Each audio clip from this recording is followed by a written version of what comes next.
Quick. Ladies and gentlemen, we're going to get started here in just a moment. There is a sheet up here. If anybody wants to speak or address council this evening, there's a sheet to sign in so that we can call you when that time comes up. If anybody hasn't had a chance to sign in yet, we'll give you a couple minutes yet to do that.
All right, we've got everybody around. I'd like to call to order the regular meeting of Oregon City Council for April 8th of 2024. The time is 7:03 p.m. And if you would all join me in standing for the Pledge of Allegiance.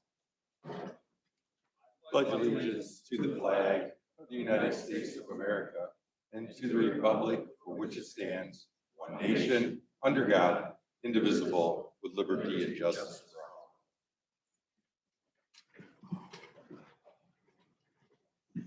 Thank you. Ms. Rawson, would you please take a roll call attendance of council? Mrs. Ackerman? Here. Mr. Drake? Here. Mr. Horniak? Here. Mrs. Paula? Here. Mr. Reeves? Here. Mr. Salander? Here. Mr. Wallensack? Here. Thank you. Please note that all council members are here this evening. Also in attendance is our Mayor Mike Safarian, City Administrator Joel Mazer, Clerk of Council Cassie Rawson, Law Director Melissa Propora, Public Service Director Paul Roman, Chief of Police Brandon Began, Assistant Chief of Police Ryan Spangler, Fire Chief Clayton O'Brien, Assistant Chief Mark Mullins, Finance Director Nick Roman, and Building and Zoning Commissioner Stephen Schrey. First item on for the agenda for this evening is the approval of minutes. We have the minutes from the March 18th Committee of the Whole, the March 25th regular council meeting, and the April 1st Committee of the Whole meeting. Council? Mr. President, Mr. Reeves. I move for approval of the minutes from March 18th, March 25th, and April 1st as presented. Thank you, Mr. Reeves. Second. Second by Mr. Drake. Motion by Mr. Reeves, second by Mr. Drake for approval of the minutes. Council, any objections? Hearing none, the minutes are approved as presented. We're going to skip ahead just one spot here for this. We have a proclamation from Mayor Mike Safarian. Mayor Safarian. Thank you, Mr. President, and I believe Bob Bocci is here to receive this proclamation. So Bob, if you want to come forward just at the lectern there. You can state your name and address for the record, so we know, the people out there know who we're dealing with. Oh, no, you do. Bob Bocci. I'm at 5045 Brown Road, and I'm representing the Exchange Club of Greater Maumee Bay. Listen, and I have before me a proclamation from the City of Oregon, and I'll read part of it, designated April 2024 as Child Abuse Prevention Month. The City of Oregon applauds and supports the Exchange Club of Greater Maumee Bay for dedicated work in the prevention of child abuse in the community and for the tireless promotion of ongoing programs that serve our community, which are designed to help and prevent child abuse. I won't go through every one of these, but the National Exchange Club of Greater Maumee Bay adopted the Prevention of Child Abuse as national project in 1979 in response to a request by its national president, who as a physician noticed an increase in abuse cases in his medical practice. Since then, April has been designated as Prevention of Child Abuse Month, and we encourage all residents and community leaders to wear blue each Monday in April in observance of Child Abuse Prevention Month. Now, I therefore, Michael Safarian, the authority vested in me as mayor of the city of Oregon, do hereby proclaim the month of April 2024 as Child Abuse Prevention Month. And Bob, I'll present this to you, and if you have a few words, we'd be sure.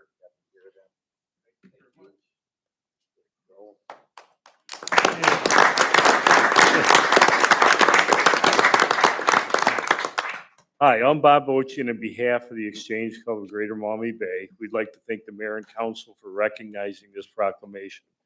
Our club works hard to prevent child abuse. We do a lot of different projects in the community, East Toledo, Oregon, Northwood, Genoa. And all these hopefully will reduce some child abuse in our communities. And we do projects of service to make our communities better places to live. Along with that, anybody interested in helping with these projects and this interest here, you're more than welcome to talk to one of us in the blue over there to inform you about our meetings. So thank you very much. Thank you. Thank you. Thank you, Mr. President.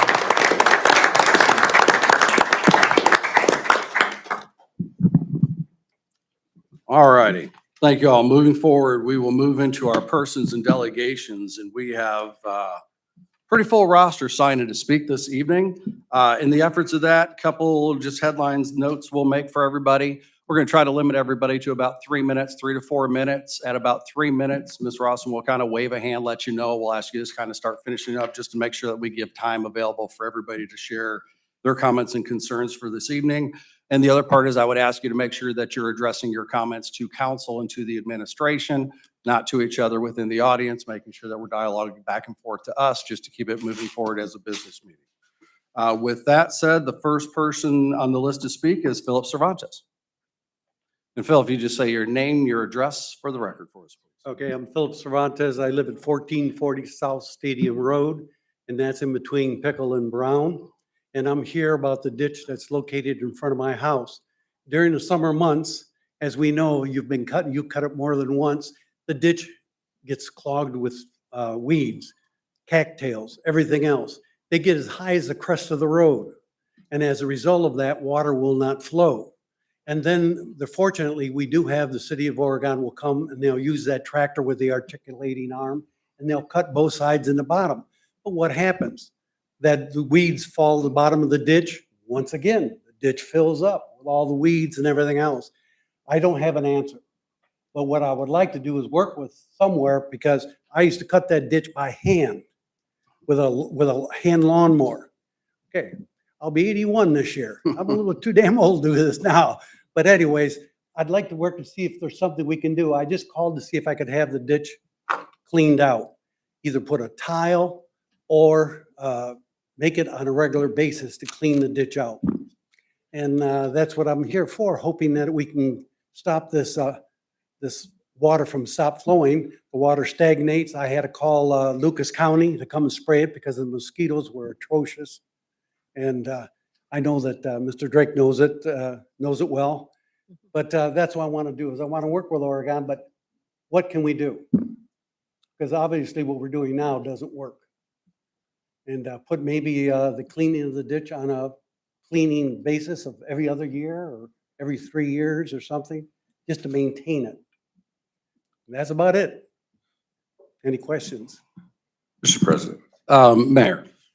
and those of us who've been here a while, we do come to see Phil here every 2 or 3 years to remind us. And maybe we could be a little better at scheduling it, but we certainly will send Keith out there to take a look at it and just as he tried to before, address as much as he can, water jet some of the things and drag that creek or the ditch in front of your house. And we'll try to schedule it in. Thank you, Your Honor. Yeah, And we need to know all that. thank you very much, ladies All right. and gentlemen. Thank you, Mr. Cervantes. And Mr. Roman, if I could, because I remember it was maybe 3-4 years ago, I believe Mr. Cervantes was in before about that. Do we have a regular schedule that we keep into, I'll say, maintaining the ditches? Yeah, Mr. President, I know we've dredged the Stadium Road ditch, and Mr. Spontus is at the very upstream end of it. There are some culverts. Obviously, we keep them clean. The culvert under Navarre Avenue is a very large culvert, but there is a culvert under the rail that is likely undersized. But I think the idea of adding a culvert will actually take away capacity from a ditch. An open ditch can carry a lot more flow. And I hear Mr. Cervantes on the weeds. I do know a lot of grasses do fold over.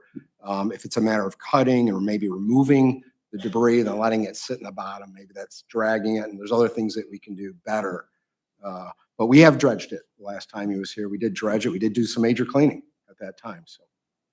Very good. Thank you, Mr. Roman. And Mr. President, Yes. and what we'll do, Phil, is have Keith give you information so you can first try to contact him. And we don't mind you coming here, but you can call him direct and maybe eliminate it. Or if you want to come here, we're good with that too. All right? We like seeing you anyway. Thank you, Phil. All right, next person we have on the list is Paul Gibbs. And again, Paul, if you'd state your name and your address for the record, please. My name is Paul Gibbs. I live at 3145 Dogwood Drive, Oregon, Ohio, 43616. And I'm here tonight to say a prayer for council.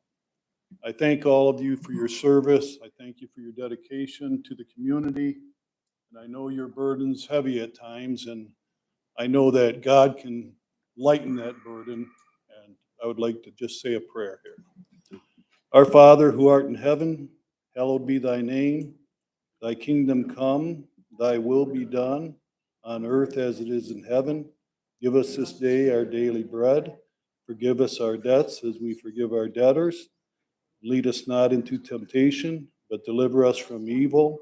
For thine is the kingdom and the power and the glory forever.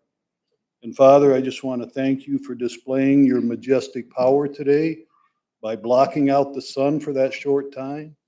No man is capable of doing that. No woman is capable of doing that. Only you, God, for you are a mighty God. And we thank you, Father, for stepping out of eternity and coming into this world and becoming in the person of Jesus Christ and dying for our sins. And Father, we thank you for the example that you gave us when Jesus stood before Pilate. And Pilate, the leader of the Roman city at that time, he said to Jesus, he said, don't you know that I have the power to take your life or spare it? And God, you in the person of Jesus said, don't you know that you would have no power unless it was given to you from above? And Father, help us as leaders in the communities and emergency personnel who serve the community realize that the power lies with you and in your strength. And Father, we'll give you all the praise for this in Jesus' name. Amen. Thank you. Thank you, Mr. Gibbs. Next on the list, we have Lynn Gibbs. Again, Lynn, if you just state your name and your address for the record, please. Hey, Terry. Lynn Gibbs, 3145 Dogwood, Oregon.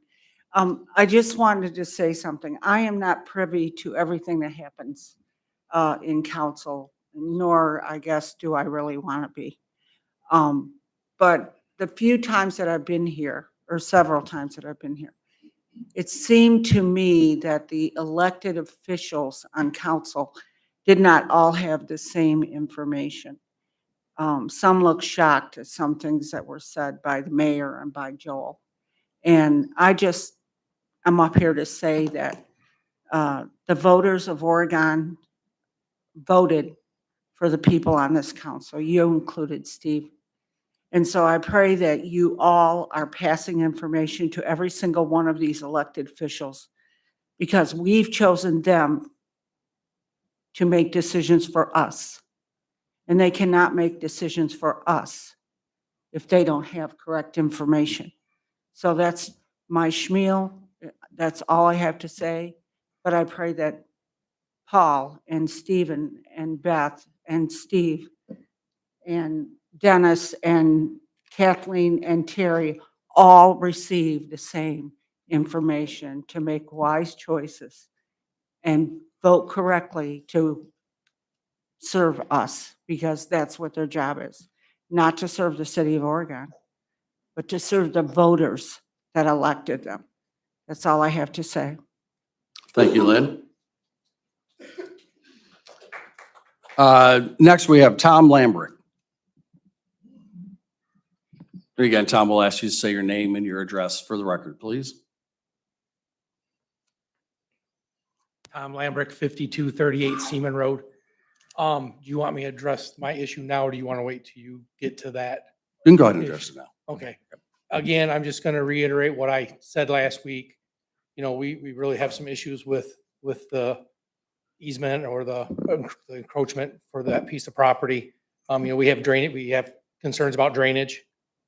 We have concerns about what's going to happen there once, if it is approved, if he's going to just turn it into a storage yard. Because this gentleman has not followed any of the things that have been put before him to this point. And that's a lot of our concerns. You know, we own that property there. You know, we have an investment in that property. And, you know, that's just our biggest, and I know the neighbors, their concerns are the same. And, you know, so. Okay. Very good. Thank you, Tom. Thank you. Next, we have Ruth Price.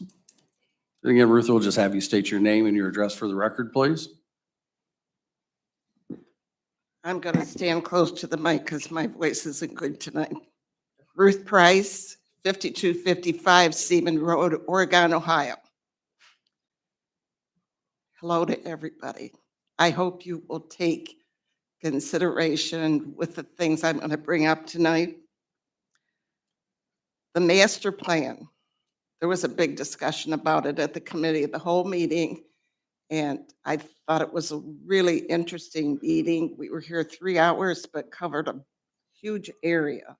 And I thought there was a lot of good discussion. But the week before that, at the council meeting, our previous mayor, Marge Brown, was here, and I had a chance to visit with her a little bit. And she thinks this master plan is a big expenditure of money that we should not be using. She said the master plan that you have now has not been used effectively. People have overlooked things on the master plan that they should not have. There's a ruling on that. I want to say that industry was not supposed to pass Cedar Point Road. I had a master plan, I couldn't find it. So I'm going to say Corduroy Road, but we've already encroached on the south side of Corduroy Road. So whether this master plan that you're contemplating is going to bring industry to Pearson Park, that's the next step. I think we really, really need to think about this. Do we want another Ironville?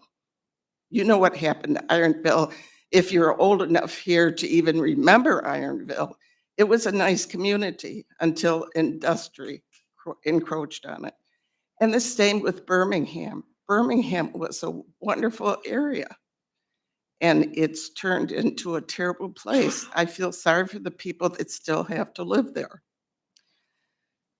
So I'm concerned about this 150,000 that you're contemplating using for this master plan. The other thing that was discussed last week was a living space at the new fire station. I don't recall how old this fire station was. I think it's less than a year or maybe a year old. Is that correct, Mr. Horvath? And already you're wanting money to house 12 more full-time firemen. Now, I can remember when they were talking about the new fire station, and contemplating hiring permanent full-time firemen. Why wasn't that under consideration then? When you build a new house, you build the house. A year later, you don't decide to put a big addition on. This is totally uncalled for. We talked to the fire chief, I can see the need for the firemen. But I don't know that he was even here then. But this is ridiculous that you're going to be asking for more money to increase living quarters at number 42 fire station. It's a brand new facility. No, Why are we- 41's a new facility. 42 Excuse me? 41's a new facility. 42 is not. Could you speak up? 41 is the new building. 42 is not. Excuse me, 41, not 42. The one on Wynn Road. And of course, I agree with you, but we're not asking to expand that. I know, but it was discussed last week. No. Okay, the other thing is, you were talking about property tax, that our property taxes barely cover our refuge pickup. So at the committee of the whole meeting, the mayor made a statement, which I'm sure he regrets, that the highest paying tax jobs in the city are filled with out-of-city employees. At the refinery, many are from Michigan. I still have more to say. I'm sorry, Cass. Okay. So we have people in Oregon that are from out of the city. So they're paying taxes. Our people are paying taxes, but I think if it were checked into, I think we have more people working in the city of Oregon that are not from Oregon. But I know that they still have to pay taxes. Okay, the other thing is the industry. It was a shame that more people were not here last week because there was a big discussion about industry and the unions, and we had a fantastic turnout, and it was a lot of union people that weren't even from the Oregon area. We had a lady here that was from the Northwest Ohio building trades, and she was a representative, Dawn Christian, and she spoke to please tell you voters to vote for more industry in Oregon to support the unions. And then we had Ron Rothenbuehler from Eagles Landing that was here that also asked all of you to vote yes. It's amazing that our mayor's from Eagles Landing and Mr. Rothenbuehler, who's never been here before, thought it was his opinion that we needed. Last year, I talked with the mayor about a big piece of property that is behind south, depending on where you live, south of Eagles Landing. They were looking at property to develop, and I asked about that. And he says, it's not for industrial use. End of conversation. I have more to say, but I think I'm being limited. Thank you. Thank you, Mrs. Price. Mr. Next, President, just go to- ahead, Mayor, if you want to Just address any of to that. address a few things. And Ruth, I know you were here. Maybe we weren't as clear as we could be, but definitely we were not asking to expand the new fire station.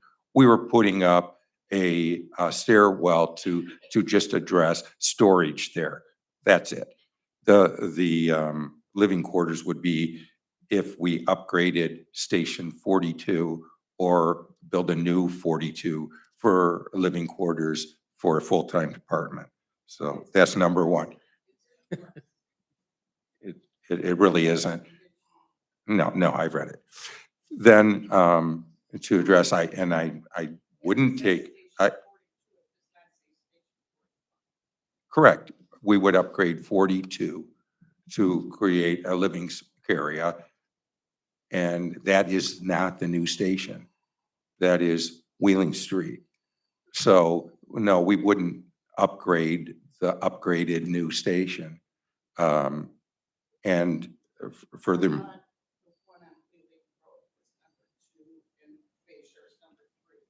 it is.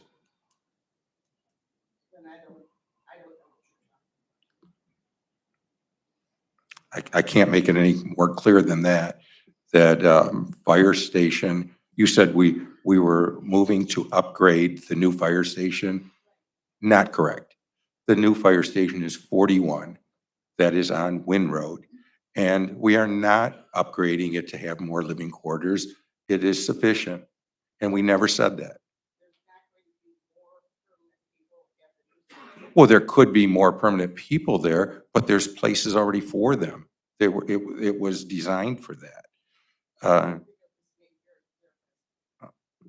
Well, then maybe that's the case, but that is what is the case. And as for saying that more people work in the city that don't live here than live in the city, we actually stated that last week too. I thought it was clear, but maybe we have to be more clear so you can understand that. Yeah, all right. So yeah, and so that's why when we add a additional tax, we actually have workers that are from somewhere else paying probably more than half of it. And sorry I said it. That I didn't have a chance that you want to bring industry in to make more jobs available for Oregon residents. I did not have a chance to say that. But due to the fact that we're hiring more people from out of Oregon, why do we need the industry? And the union Because people that tax dollars come here. The union people that were here, the majority of them were not from Oregon, and they could care less whether we had heavy industry or not. And that may or may not be the case, but however, our lifeline is the 2.25%, or what could end up being the 2.5% payroll income tax. And every one of us that live in the community sees a subsidy at our residence due to the business and industry. So some people might not be for it. We believe, or I believe, and I think many of the other council people also believe, that the majority of the people they represent would want that additional subsidy to come in to help pay for city services and expand city services that we currently have. Well, that's a debate. I don't want to get into that. We can see that is the case when it comes up on the ballot. We can see if that's the case when it comes up on the ballot issue, because they have the option to vote for that or not. So we're not telling people what to do. We're giving them the opportunity to see if they would like to add to city services by voting for an additional payroll income tax. Thank you, That's Mayor. it. That's their choice. Thank you, Mayor. Thank you, Mr. Price. Moving on, we have Brenda Gift. Again, Brenda, we'll just ask you to state your name and your address for the record, please. Good evening. My name is Brenda Gift, 490 North Wind Road in Oregon, Ohio. And I'm going to piggyback and talk about the tax, the income tax. So first of all, I'm opposed to it. There's a saying, if you're in a hole, quit digging. And I don't see citizens filling that hole as the solution. So that's one. But the bigger concern, and I look at it, that, it sounds, we're talking like it has already been decided and everybody has voted already to put it on the ballot. And I know you guys are going to decide that tonight. But I don't know who has researched November ballots versus March ballots when it comes to an income tax increase. And I will tell you, based on coursework I have taken in election law, finance, that a November presidential election is not the time that you are going to win an income tax levy. Now, I know in 2020, Toledo had one at like 1/4%. Toledo's a pretty solid renter city also. Big difference. Now I work in Toledo. Not for nothing, it's a wash. I pay the 2.5%. But if you want to pass one, instead of dropping, what is it, $50,000 to get something on the ballot in November, just wait and do it in March. Going into a presidential election where people are passionate, a lot of times people are angry, gas is up, groceries are up, rent is up, housing is up, everything is wild right now. And you're gonna get a bunch of people at the elections that are gonna be like, no way. And so give yourself a chance at the very least. That's it. Mr. President, Thank you, Ms. Gift. Mayor. and Brenda, I agree with you. However, we're not permitted to do it in a primary. Our legal counsel advises us that we are only permitted to do it in the November election. So election law doesn't permit it, but otherwise we'd agree with you.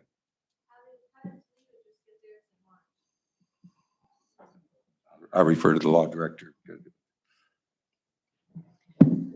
Mr. President, Go ahead. I'm not aware of what Toledo put on the ballot. I would have to look into that in order to make an informed decision. So that is something that I can look into and follow up with Ms. Gift.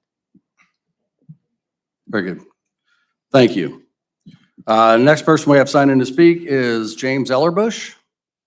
Jim, if you go ahead and state your name and your address for the record, please. Jim Ellerbush, 39 Cedarwood Drive. Thank you, council. I'm here to ask you, what are you guys thinking? Overall inflation's up around 18%. Gas is up 40%. Groceries are 20 to 40%. Housing's up 20%. And you guys want to reach in our pockets and take another 1/4%? You guys have been recklessly spending money buying property all over the city for the last 10 years.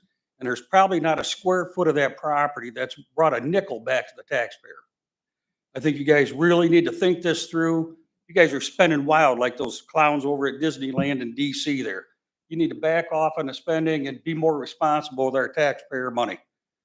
And I think you know that Synovus is going to do $1 billion project, a lot of tax money coming in. You have a potential 7-year, $7 billion project that'll probably bring you, what, $100 million in tax dollars? I think you're putting the cart before the horse in this case here. We need to back off and think about this and give it some time. Thank you, council. Thank you, Mr. Ellerbush.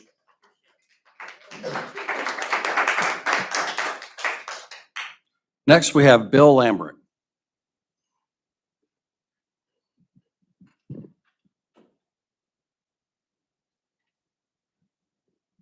And Mr. Lambert will just ask you to state your name and your address for the record, please. Bill Lambrick, 2457 Ridgeway Drive. I'm here about the property that we're disputing over here, the encroachment agreement. I own 11 lots right there, 7 along the roadway. And I've kept it up for about 20 years. I had to grade it twice because of people pulling in there and driving and leaving grooves. I'm too old to do that again. Mr. Shane, he wants to, I don't know what he wants to do. I'm sort of undecided. When I talk to him, it's always a different story. But he wants to build a fire pit. He wants his kids to ride 4-wheelers. There's going to be no 4-wheelers on my property. It's woods. And it's quiet, and I like to keep it that way. And what he wants to do, to me, doesn't make a whole lot of sense anyway. Why would you purchase property that's landlocked? I mean, there's something else going on here, but I haven't figured it out yet, but I'm pretty sure I know what it is. So I'm here to ask you people to vote no on this. We'd like to keep our neighborhood the way it is. It's peaceful and quiet. Everybody keeps up their yards, and we don't want anybody coming in and disrupting everything and making a mess. They come out to do a survey the other day, and they backed into my property and left grooves about 2 inches deep. Now I got to fix that. And he tells me he can park anywhere he wants over there because it's city property. Well, I said, in that case, you can pull in front of my house and park between the sidewalk and the street, and nothing I can do about it then, huh? No, that's not true. You can't park there. So, and the sooner he knows that, the better off we're all gonna be. But I just wish you would really think about this seriously, because I don't think he's telling the whole truth. He hasn't told me the truth in 3 conversations I had with him. It's always something different. So I think he has something else on his mind. Why else would he want to do this? I don't know. If any of you went out there and looked at this situation, I think you'd understand what I'm talking about, because it just doesn't make any sense. So if you really consider this, I really would appreciate a no on this, because we want to keep our neighborhood intact. So, thank you. Thank you, Mr. Lambert. Next person signed in to speak, we have Christine Gladshow. And Christine, we'll just a reminder, we'll just have you state your name and your address for the record, please. Me by now. Hello, Christine Gladio, 512 South Wallendorf, Oregon, Ohio. Today I'm here to discuss the income tax that is on your agenda today to vote. I sent you all a financial analysis, and if you had a chance to look at it, you can tell I'm a geek about numbers. And I just used the information that was publicly available, so I don't have all the details. It was sent to every single council member today. I promise you I didn't miss anyone. I was transparent and included everybody. You're welcome. From that financial information, the city is not in dire need for this income tax. We have plenty of funds to support our wonderful fire department. There is absolutely no reason. Taxes are forever. You never, ever come to us and say that you're going to reduce our taxes. A decision today impacts the future generations. Do you want to burden our children and grandchildren with this additional tax? Any increase in the cost of doing business in a city compared to Northwood, Rossford, impacts us. Why would someone come in as a business and pay 2.5% tax when they can do business in Northwood and pay 1.5% tax? I think the fire chief brought up our median income. From the census.gov, our household, this is household, not individual, median income is $76,632. When you take out all the taxes, Medicare, Social Security, that leaves $45,000. Then you take the median rent or household mortgage. That is about $1,300 a month, which is $16,000 a year. Then you take a car payment. That's $5,400. Daycare. That gets you down to $16,000 left to buy groceries, to buy gas. Increase in this income tax would increase, the cost would be $191 per year. You may not think that's a lot, but that could be 1 week of groceries, could be 3 tanks of gas. We have 13% people in poverty. 20% of our residents are over the age of 65. This is a serious issue for all of us. There are other sources of income available, as our fire chief discussed, the grant opportunity, SAFER. That is due the 12th. Hopefully, you've completed that. And I know Mr. Roman is very well versed in completing those, and I believe we will get that. I'm assuming $1 million a year, I don't know. There's $33 million available for fire grants. So hopefully we will get that. So again, as I looked in the financials, there is many opportunities to improve the way that we're doing. I did submit some questions to Nick and did not receive any answers. I did ask questions last week, didn't get any answers. So hopefully you'll take the financial analysis along with this information and vote no today. That's all I have. Thank you, Ms. Gladshow.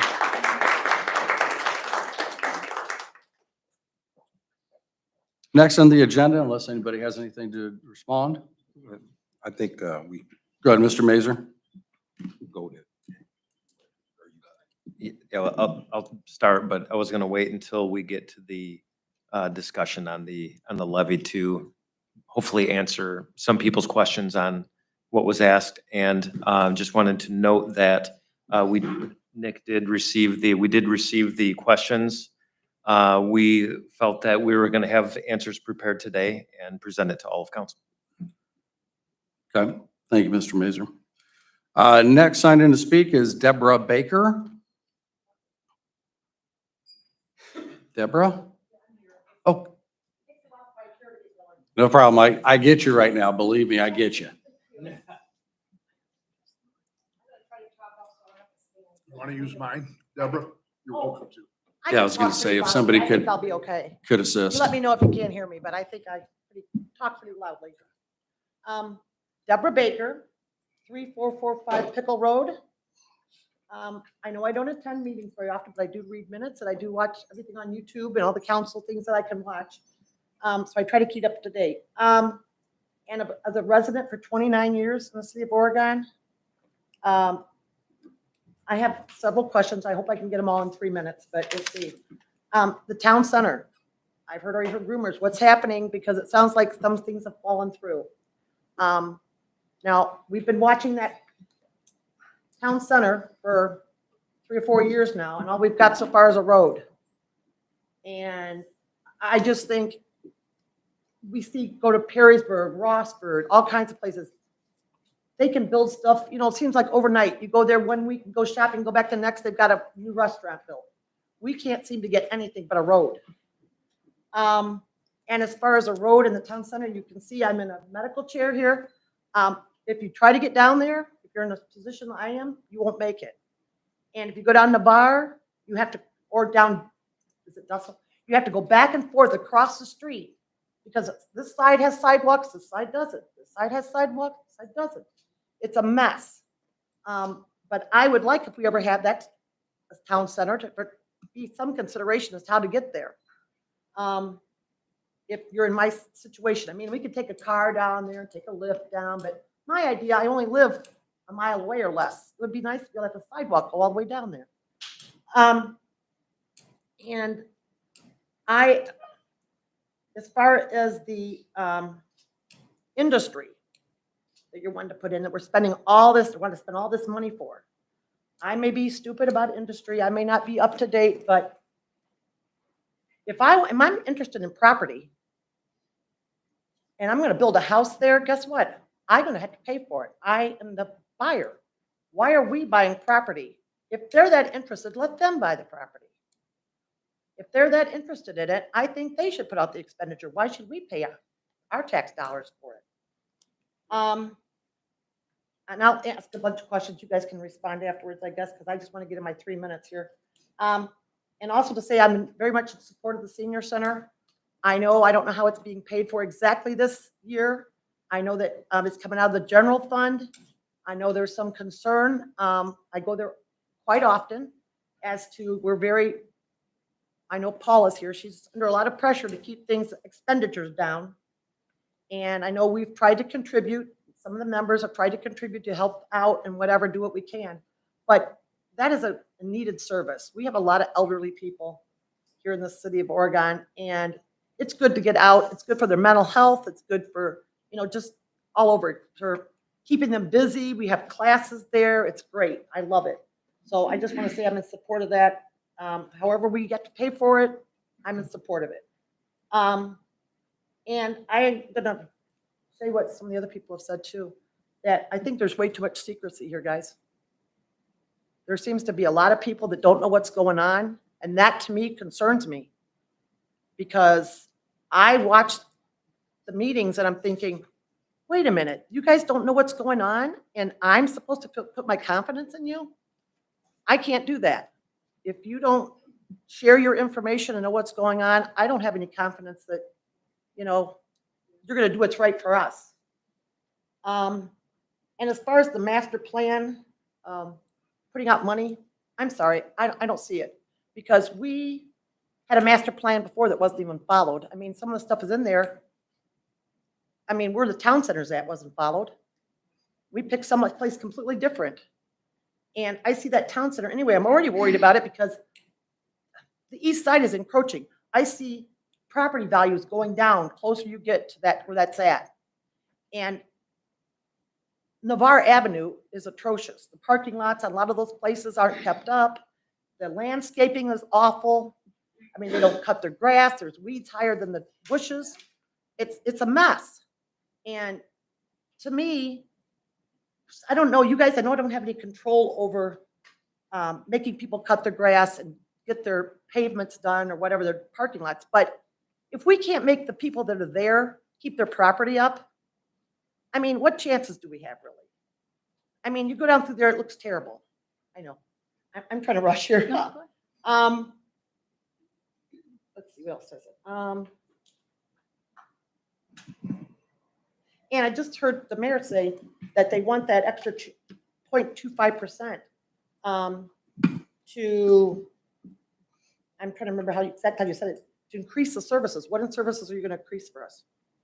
with that? Safety service, fire. Well, just the fire department. Fire department, and some could go towards police too, policing and Okay. safety service. Okay, well, I'd have to see, like, I'm concerned because I heard. And someone it's talk today. isolated just for that. Okay. Because I'm concerned too, because I know once you get a tax, you don't go back. It's like, okay, you're not gonna say, okay, this year, we need it, but next year, forget it. And. then We have done that in the past. We have taken off 3 half-mil levies that we chose not to collect. That's a levy, though. That's not an actual tax. city tax, Absolutely a right? tax. Property tax. Oh, a property Yeah, tax, but we- not we- like an income tax. Well, there's 2 ways to tax and Yeah, I know, and that I was one. understand that. But as to say we've never done it, well, we actually in essence have. Okay, and as Mr., I think his name was Otterbush, I believe. Hellerbush? Yeah, he said that, we're putting the cart before the horse, because to me, if we're expecting some big industry to come in, isn't that gonna already increase the amount of taxes that you're pulling in? Yeah. And so that's. to me, Mr. it's President, like, can I continue? Why are we not? Do you want me to respond to that? Because I Um, will. Sure. All right, because Mayor.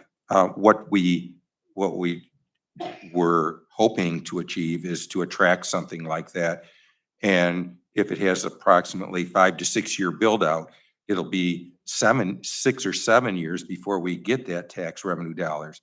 Our safety services is increasing or improving now to add full-time people. So if we are successful at getting some extremely large industrial venture where we are able to bring in a lot of taxes, we can then choose not to collect that additional quarter and go with what we are able to collect. And when you said, why would we buy land, let them buy it? Well, what these companies do is they won't go to a place that doesn't have the land secured. They'll end up buying it. But if they have to fight a fight and not know for sure that they can assemble the land because it doesn't get voted through, then they just go somewhere else. Okay, So we have to have a secured site for any of them, any of the big ventures to even consider us. So that's what we're trying to do. So if we're successful now, great. If we're not, we have to look for the next possibility down the road. So we'll continue to look, but until we got a secured site, the people in that, in the industrial ventures, they're not going to fight that fight to get the land. They want to know before wasting a bunch of their time to come in and be, get everything designed and spend millions on top of millions of dollars and then not be able to go to that community because they weren't able to secure the site. So all of them require a secured site before they consider you. So are you telling me, though, that if they did come to the city of Oregon, they would immediately reimburse us for any money we paid for the property? There will be through the process, and the city of Oregon will be made whole for that, for the different ventures, whether it's through their tax incentive package or whatever, we will get paid back for that, yes. Okay, because I often see cities that try to entice companies to come in and then waive all their taxes for a period of time and whatever. I'm thinking, no, I want our money back. Yeah, and all communities on these real big ventures, because they're multi-million-dollar incomes to the city, they get part of that waived to consider to come here. But the end, the city would have, and the school system would have lucrative gains. That's, if it not, we of course wouldn't do it. That's the only reason why we're in that business, to increase whatever we put in, we're gonna get out not only more, but a heck of a lot more. Okay. That's otherwise Well, that's. you might I- think we're crazy, but I Well, don't think so. I know I don't think you're crazy. I just don't understand it. And it just seems like a lot of money that's coming out and we don't have anything secured that we're gonna ever get anything back. But Of course, there's always a gamble in there. I just like our town center, you brought up the town center. If we didn't purchase that property, there was no other place to have a town center. And we know, we are not Perrysburg. We are not on 75. We do not have the retail possibilities that they do. So we have to work really hard to get it. Whether it took us 3 years or 8, or if it took us 10 years, we still have an opportunity. Without that purchase, we would have never had an opportunity for a town center ever, because there's no other property like that goes into the community. Our residential parcel will start to be built very soon. And with the added industry, with other things we got on, we get a little more attractive to retail ventures all the time. We are very hard, it's a very hard sell just by our demographics to get it, but we're trying. well, you know what? And it's a risk. I guess I don't understand because, you're saying we're not off 75. We're right off 280. We've Big got difference. 5 hotels over there. Big- 5 hotels. Where are those people spending their money at? Well, remember, politicians don't bring retail, the market does.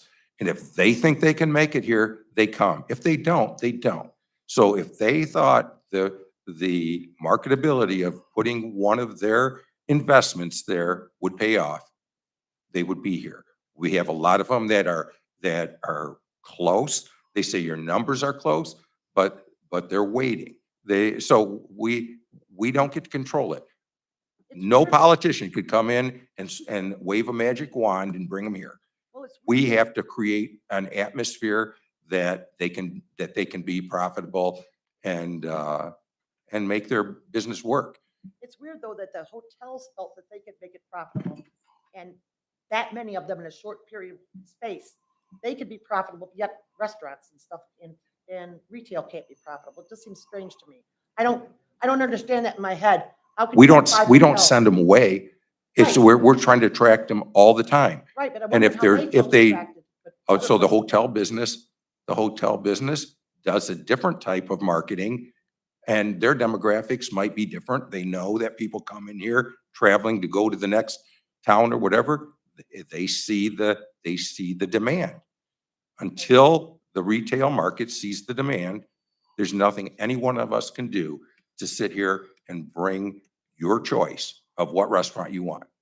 Right, I don't mean, I just see too much industry. I would like to see more social services in the city of Oregon. I think we have way too much. So if you industry. want to see the social services come here, we would too. And the reason, and how we do it, we have to pay for it. And we have to pay for it with the money that we'll get from the industrial venture. We're basically an industrial based city. That's where our income comes from. The industrial base with the people that work there. And so we got that money to invest in our social service expansion. We can do it. Without it, we're still doing a decent job. This recreation complex is, most communities would love to have it. And we add to it all the time. We're adding $400+ thousand pickleball court for people that ask for it, and it's getting built right now. And we continue to add services. I'll leave it at this, but I just want to say that and like I said, I don't know all the ins and outs of everything, but just as a resident from here, I'm thinking to myself, like I said, with my medical situation, we're thinking about buying another house. I wouldn't buy another house in Oregon. Just because, I mean, I go everywhere else to go shopping. I go, I have to go across 30 minutes to go shopping, to go here, to go there. We don't, and the blight that's coming into the city, it seems like it is along Navarre Avenue. I wouldn't buy another house here. And that's sad to say, because I don't want to say that, but it's the truth. And I don't want to live in a town that's just industry. I mean, I see the smokestacks, I smell it, and we live on Pickle Road. We smell the oil company all the time, when the wind blows the right way. I don't want to see any more of it. I understand you have to get money for the city, but personally, I don't want to see it. And I don't want to smell it. I don't want to live in it. And I don't think you're going to attract a lot of people residentially if we continue to do this. And if you want some residents, you want to attract residents, I don't know how successful you'll be. And that's all I have to say on it. So. Very good. Thank you, Ms. Baker. Let's move on. We'll come back. We've got some people who are waiting to speak for the first time, so I want to give them an opportunity to do so. Next, signed in, we have PJ Caphammer. And PJ, we'll have you state your name and your address for the record, please.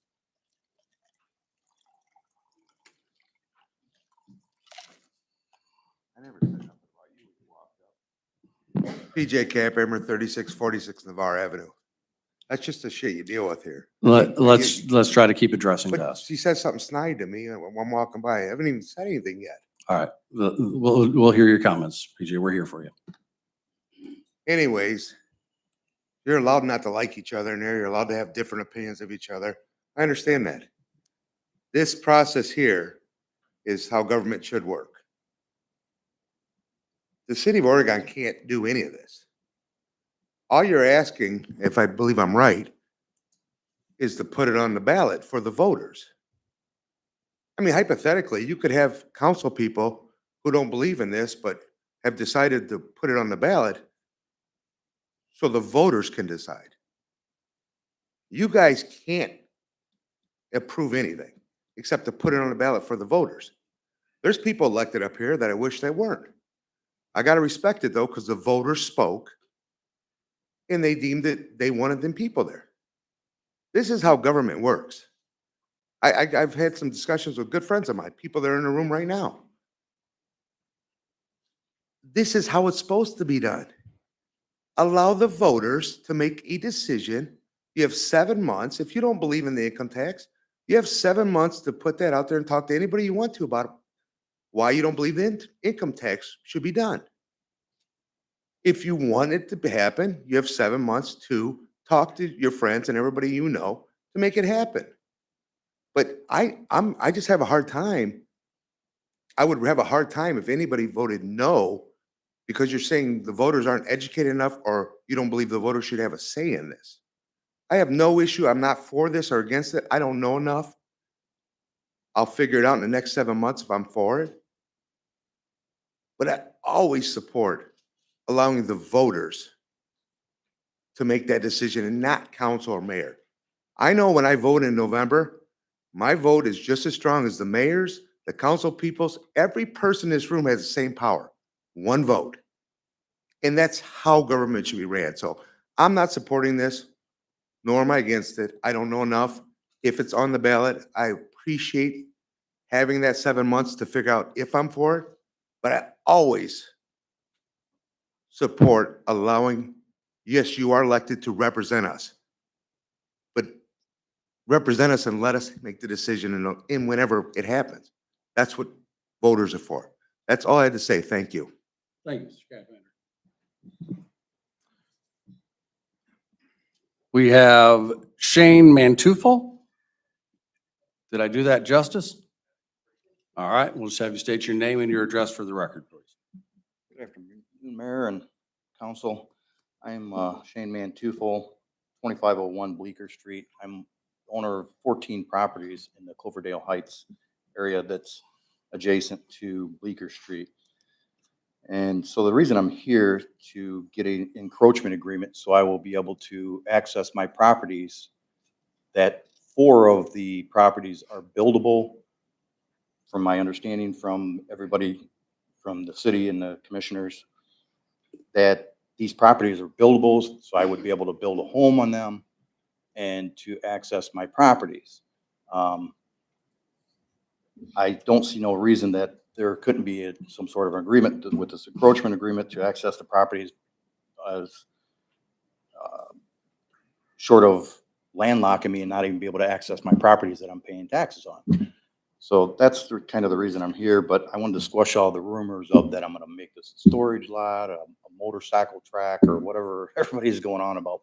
And I understand that everybody is uncomfortable with change and they don't wanna, disrupt the norm. But I'm looking to build a home just like everybody else is there.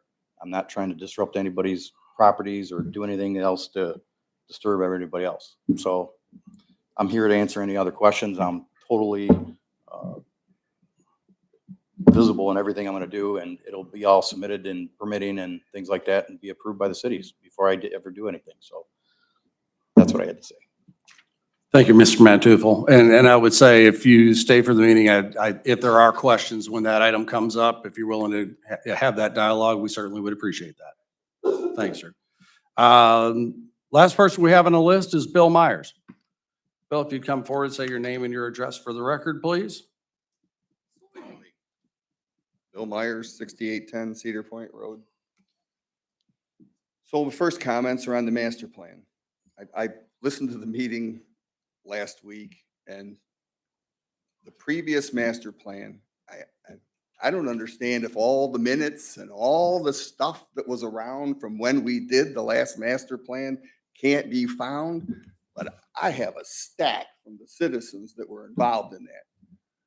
Plain and simple, very quickly. There was at least 9 to 11 people still left on that committee. And we had people that Cardinal Bay,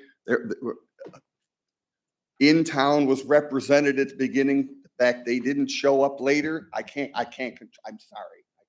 can't force somebody to come and help plan their community, sorry. In a nutshell, so some of the things that we discussed was improving the sanitary sewer system from I&I. Okay, improve drainage. Widen Wheeling Street from Route 2 to Woodville. Update screening for new development. Planning Commission update notification. That's that little red sign that everybody gets to see now when there's something in there coming next door to them instead of relying on the neighbor that got the mailing to tell everybody else. Relocate the senior center. Now, as I look back, those suggestions that were made by the Citizen Steering Committee, am I wrong, but are most of them done? Yes. Honestly, I don't think we need to spend $148,000. We need to get people back in that room, discuss what's changed in the community, and adjust the master plan we have. It says right in here when we did it, 1 annual review, 5-year review, 10-year review. That was 20 years ago. How many reviews have we had? I don't think we need a whole nother company to come in and tell us what we want our community to be. We have what we have. We may need to tweak it. I'm good with that. 20 years, things change. Absolutely. Perfect example. Steve Horniak wrote a letter to our planning guy voicing his concerns. There was plenty of representation. We did surveys. Once again, if you took the time and you cared, you got involved. That's my comments on the master plan. The tax. I don't know much either. I once again, listen to the meeting. I hear the comments. I understand the necessity of needing extra revenue sooner than what it might come.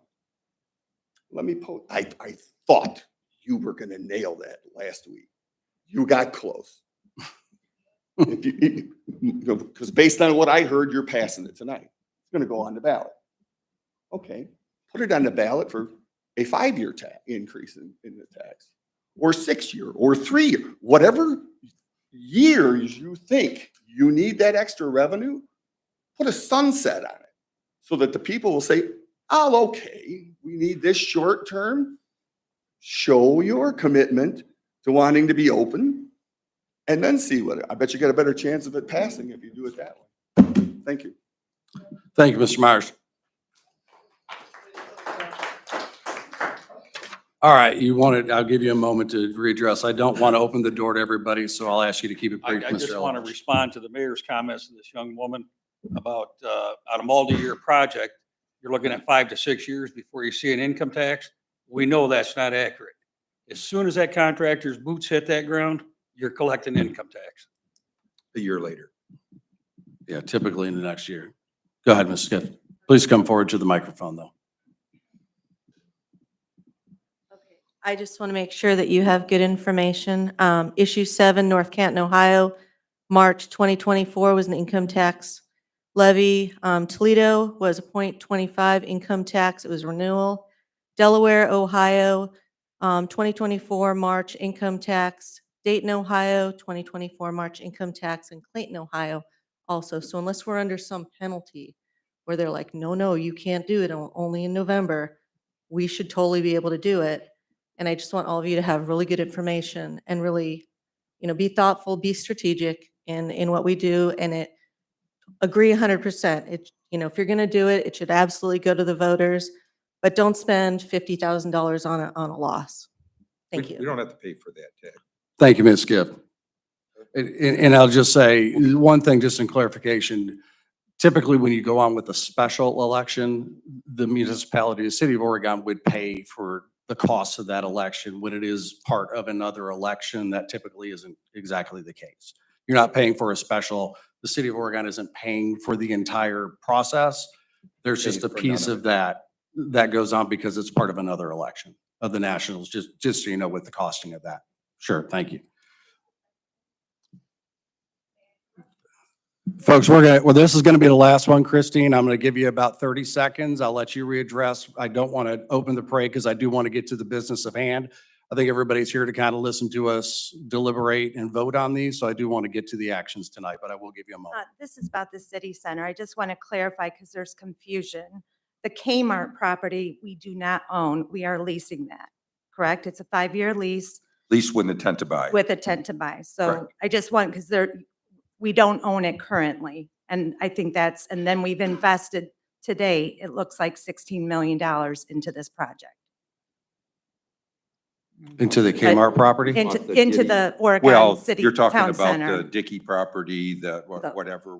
the whole town It's not center. 16 million, but it's. Nick Main.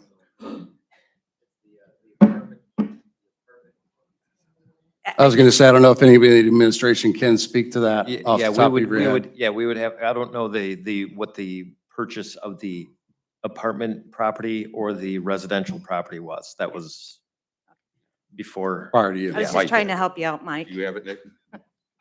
I don't have the exact number off the top of my head. I believe an estimated number would be around 10 to 12 million in those properties. For all the pieces and parcels Correct. heading south between- from the Kmart Between property. Navarre to Pickle. Very good. Yeah, the residential I know is closing in a sale process. The apartment is the same thing. So that's land that will be changing ownership to a new owner being sold by us to them into those process. So I thank everybody for your comments and your time this evening. With that, we will move ahead into our business agenda for this evening. First item on the agenda for passage this evening is item 62 of 2024, which is about updating the master plan. It was presented at Committee of the Whole at length last week and discussed. Administration, anything further to add to item 62 of 2024? Mr. President. Mr. Mazer. Thank you. Thank you, all of council. I wanted to point out that I was asked to kind of put together some bullet points, and I did that. You have it in front of you, so I'll go over that real briefly, but I wanted to start with something that's not on here, and that is a few things. In a master plan, what's changed in the last 20 years? The last time that this master plan was updated, the next year, the very first iPhone came out. So a lot of technology advancements have happened since then. We had a great recession, a shift in housing. We've had a global pandemic, and major shifts in shopping, in the way people shop and dine, to fast casual drive-throughs, package deliveries, food deliveries, and things like that. So a lot has changed. And I think one of the things that even planners miss is that the biggest thing that has changed is people.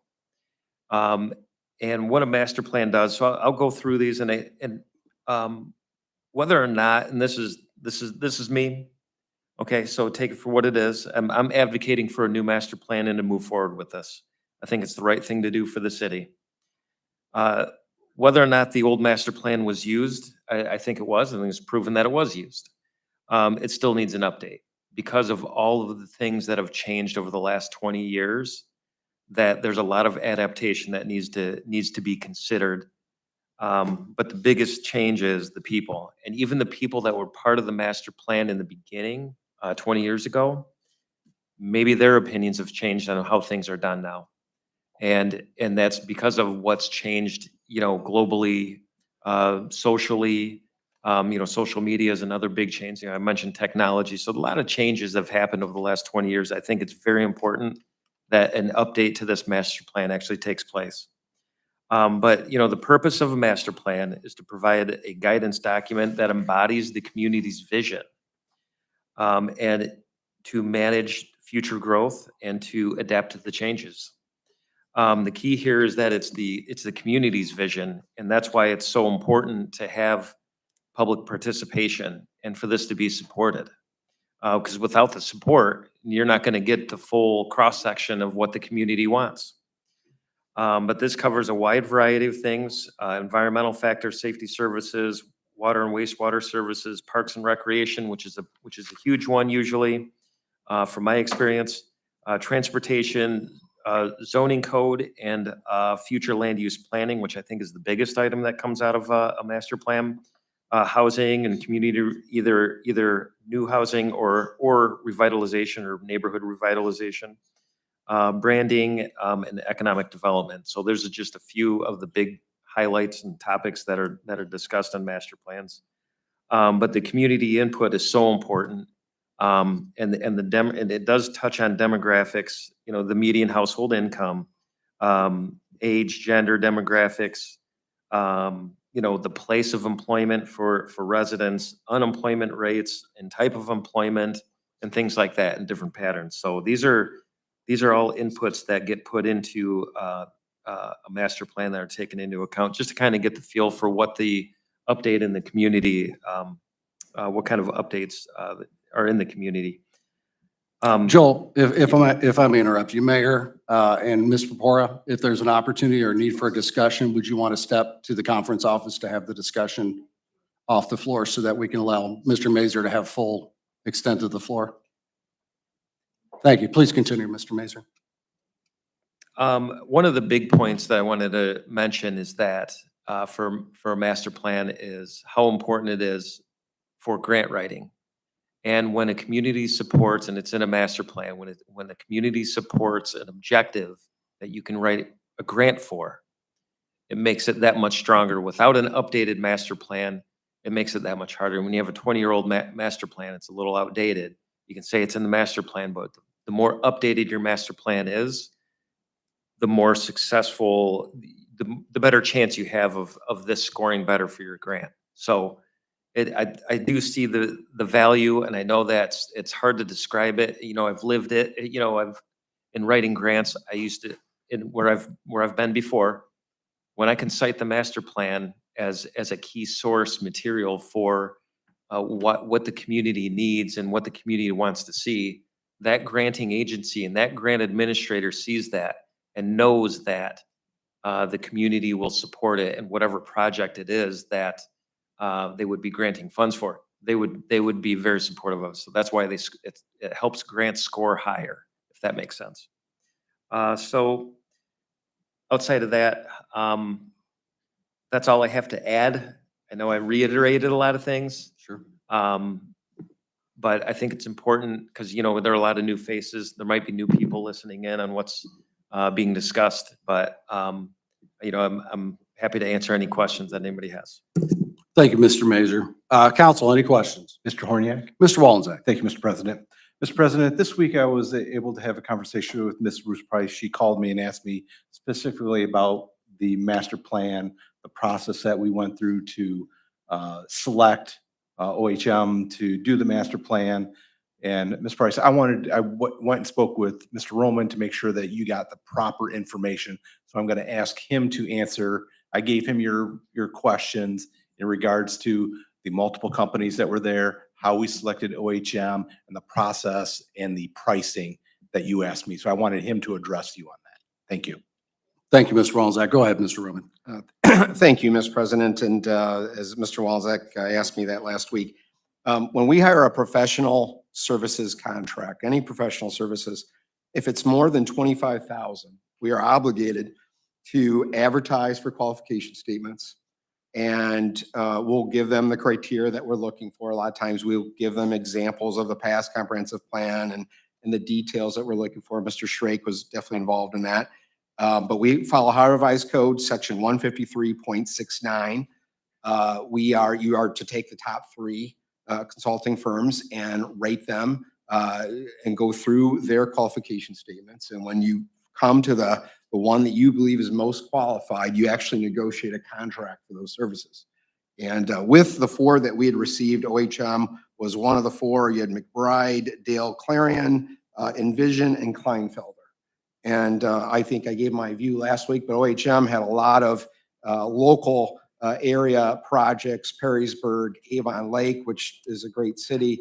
You know, they had the Toledo Warehouse District, Worcester. I mean, they had a lot of area cities that I think, to me, made them most qualified. And that was my opinion as a part of that group. It was Mr. Schrake, Joel was certainly involved with that as well. Mr. So, Roman? yeah. And so just to make it clear, because I think I answered your question incorrectly. I had thought that the decision, the prices were involved prior to, and you don't even get to the price until. There's no bidding for this. Yeah, until a company is selected, you don't understand or have the ability to make a decision on the price of their or the proposal.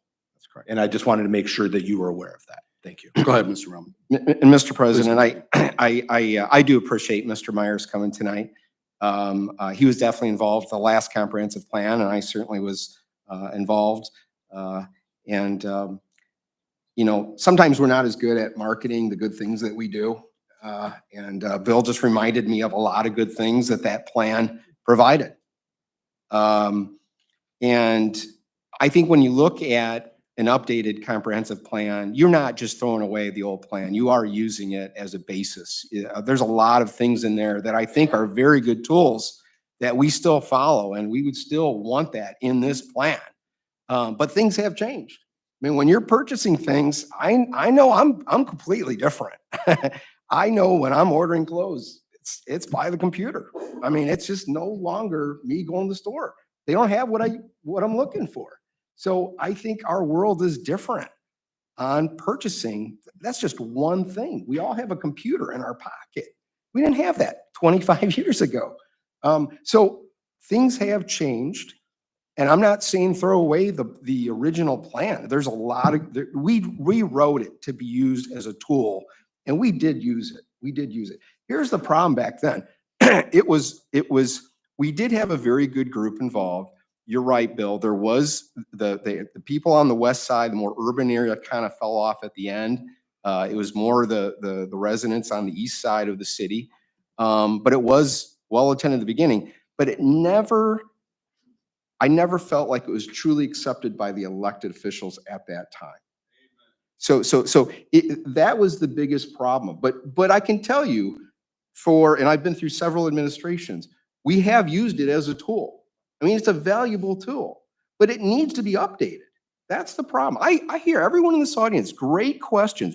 I know these meetings have been long. I get that, but all of you have had very good input. That type of input is needed for comprehensive master plans. That's how you move forward.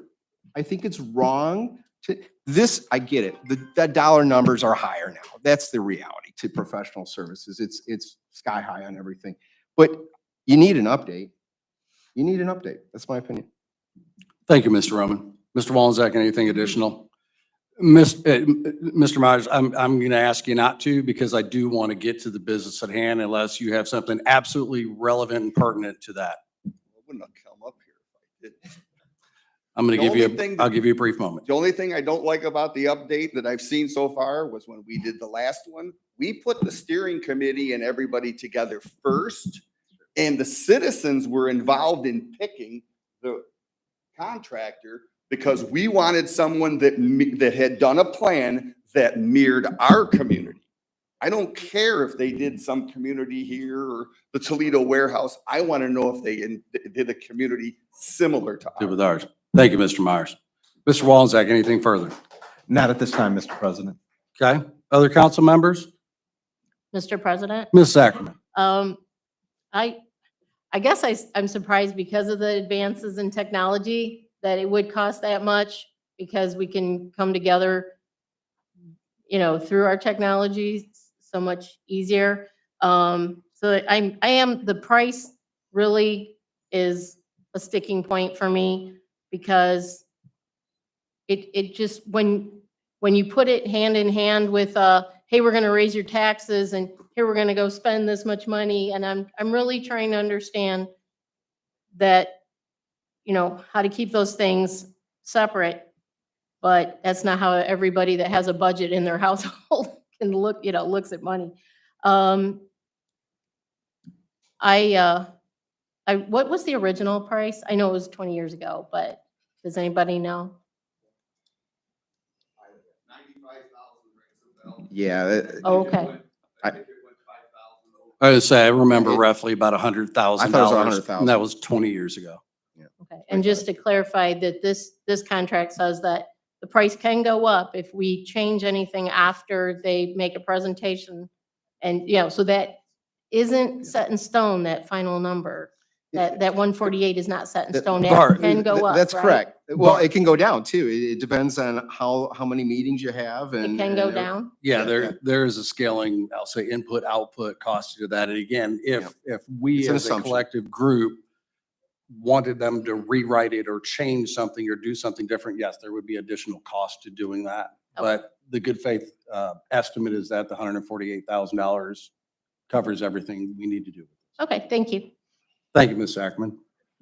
Council, additional questions or comments? I'll add mine before we move forward. I do believe this is an important step for us to take as a city. There's been a lot of conversation about a master plan for the last year. For the last few weeks, I've had a copy of it sitting up in front of me. There's a copy of it that's on our website. It is a different world than it was 20 years ago when this was written. When it was written, I was sitting on the school board and there was a lot of interaction back and forth between the schools and the committee and the city. So I think that technology in the world has just changed. I also think our people have changed. I think our desires have changed. I think the ideas of city services and other opportunities, quality of life services, as I would call them, also has come more to the forefront for a lot of our residents, which become a part of this plan as well. We talk a lot about the land use designation of this plan. There's also a lot of things that come out of this. Mr. Myers stated several of the things that were listed in there that were done through the master plan. Through our own lack of follow through with this. And 20 years ago, many of us weren't here. A few were. But it did call for a revisit of that master plan at, I believe it was 1 year, 5 years, 10 years. And those were really not done. So we've gotten ourselves somewhat to an outdated plan that we have in place. The idea is not to throw this out and write something completely different. The idea is we utilize this. We've always talked about an update to the master plan, not scrapping the work that's been done before, not throwing those things aside and starting fresh, but considering new ideas and new inputs and new dialogues and new methodologies to try to bring some more people into that process as well. So I do believe it is good for our city. I believe it gives us an effective tool. As I've talked about in several meetings over the past probably 2 months as we've been talking about this, the main thing I think is imperative for us as a council, as an administration, as a city, is if we move forward and do an update with the master plan has to be embraced, accepted, and supported by council and by the administration in what we do and how we move forward with the city.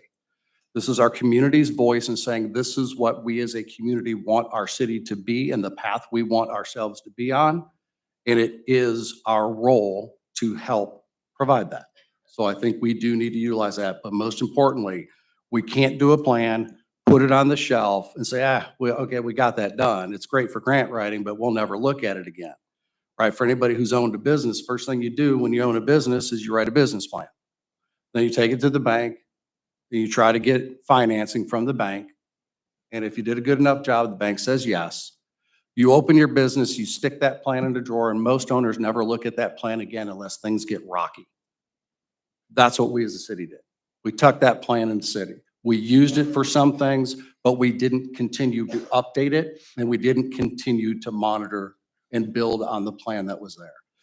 This is 20 years coming into it. We're 10 years late, but this is the opportunity for us, I believe, to create that opportunity for a community to give input. And OHM as a partner in this is our expert. When we build a road, we talk to engineers. When we're designing a building, we talk to architects and engineers and everybody else. This is an expert who does this. This is somebody who's doing this. If it was 100,000 20 years ago and we're paying 150,000 now, it's not a horrible increase in cost over the last 20 years, considering all things that have changed over that period of time. So with that said, like I said, I do support it. I think it is good for us. I think it's good for a city, but most importantly, I would ask everybody, when you vote tonight, if you vote yes, if you vote no, if this does carry and pass this evening, I just want to make sure that we all embrace and support the decision that we come to and the plan that we develop over time. It will be important to our community to be able to achieve that for our community's wishes. Mr. President. Mr. Solander. Thank you, Mr. President. I just wanted to, a couple quick things really. First of all, Mr. Mazur, thank you so much for the points there that you have made. I know I'd ask you for that, and I really do appreciate that to help share that information and hopefully explain that a little bit more to other people as well as what a master plan is. Because I do think there was some information that was out there in social media that was not real accurate, that it was more than just a consultation. And secondly, I want to mention, I had one citizen actually that reached out to me that she took the time to contact many of the mayors of other cities that have worked with OHM to get some feedback and some information on them. And it was all very, very positive that she heard. So she was going into it with a very open mind and not knowing really what she was going to hear. And she did hear a lot of very good things about OHM. So I really appreciate her doing that because it took some legwork for me that she could do and partaking in it also. But I concur also that if we do move forward with this, that it's going to be very, very, very important that we have us all involved in this, because this isn't just council's master plan or administration's master plan, but it's our master plan as a city. We're getting a good showing here with voices coming in the room, which is awesome, absolutely awesome. And we need to have that same, again, if we do move forward, we need to have that same participation in that as well, so we can have all of our voices heard from all points of the city. So thank you, Mr. President. Thank you, Mr. Solander. Council, anything else? Hearing no further questions or comments, I will assign item 62 of 2024 as ordinance 62 of 2024 and ask Ms. Rawson to read it into the record. Authorizing the mayor and finance director to enter into an agreement with OHM Advisors, 580 North 4th Street, Suite 610, Columbus, Ohio, to provide and prepare an update to the comprehensive plan for the city of Oregon in the amount not to exceed $148,850. Thank you, Ms. Rawson. Council. Mr. President. Mr. Wallenczak. Thank you, Mr. President. Mr. President, I move for passage of ordinance number 62 of 2024. Thank you, Mr. Wallenczak. Second. Seconded by Mr. Reeves. We have a motion by Mr. Wallenczak, a second by Mr. Reeves for ordinance 62 of 2024. Ms. Rawson, would you please take a roll call vote of council? Mr. Wallenczak? Yes. Mr. Reeves? Yes. Mrs. Ackerman? Yes. Mr. Drake? Yes. Mr. Horniak? Yes. Mrs. Paula? Yes.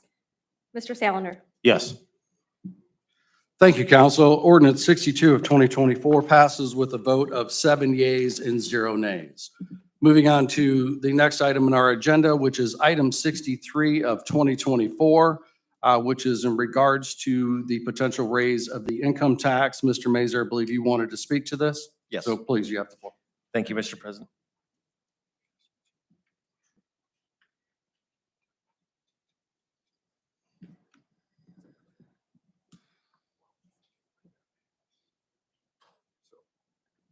Mr. President, Go ahead, Mr. Mayor. and sorry for the disruption, and I know we were a little disruptive too before we went to the back, but what we were doing was discussing whether or not we had the time parameters to amend this request and make it a 5-year or whatever terms for a limitation on the amount of years that we would pass it for. We come to believe we can. So we may wish to, if it would be your desire, to take item 63 and refer it back to the administration so that we can put a time parameters and we discuss which time parameters we may want to put on it and come back in time to still make the November ballot. We were trying to verify whether we could go on with our legal counsel, but what we had found is renewals could go, but new levies with the new rules, we were not permitted to come on other than on the general election. And we know that's why our senior center levy was like that, because they changed ballot language and didn't allow us on the last time. And we would have had to, we couldn't reissue a renewal. We had to replace that, being that it expired. So, and we believe that's the case with this, but we will certainly check with our legal counsel that specializes in this to verify when we can put it on the ballot, which we believe is only November. And if it would be council's desire to want to see this more preferably with a time limitation on it, we'd be happy to take it back. if that's Mr. your President? desire. Very good. Mr. Wallenczak. Thank you, Mr. President. Mayor, do you know, we were being told that this was going to be like the end of the time to be able to get it on the November ballot. What is the timing for the Well, November ballot? Thank you. Yeah, Hang on, analysis- hang on, Mayor, if I may. Thank you, Mr. Wallenczak, because I have that sheet in front of me, so I'm curious as to the same information. Yeah, and we, Mr. Roman, and Ms. Parra, we're trying to verify it. We think we got a small window that we could still make it, and we are not certain of that, but we'll do our best to. Well, please stay in communication with President Horniak.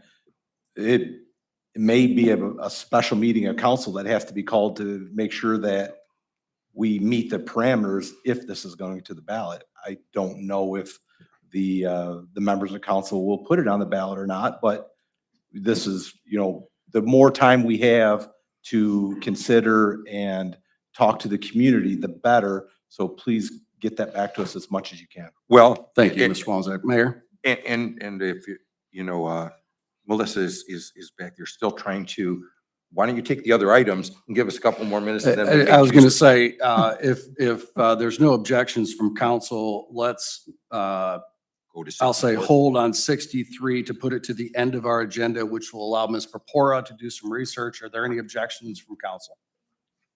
No, sir.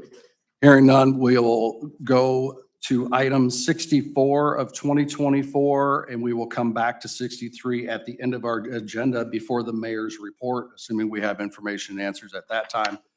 With that, item 64 of 2024 is in regards to the senior levy. It was discussed last week at the committee of the whole.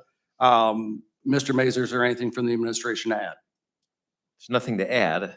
Okay. Unless you want me to reiterate some of the things that we've discussed last week. If you'd like to, that's certainly more than welcome. Just that this, since there's new faces and maybe new people listening into this, this ordinance would be to put the, resolution would be to put the senior center levy back on the ballot. This was something that was going to be on last year, and it wasn't because of certain election law changes at the state level. So it didn't make it onto the ballot. So now it has to come back on as a new levy, so that instead of it going on last year, it'll be on for this year. It'll be in for November. It'll be a new a property tax. It wouldn't be a renewal. Last year would have been a renewal. This year would be a like a replacement, but it is a new income, or I'm sorry, property tax. So it would be 0.5 mils, which is the same millage that it was in the prior years. So this would be to put the senior center property tax levy on the ballot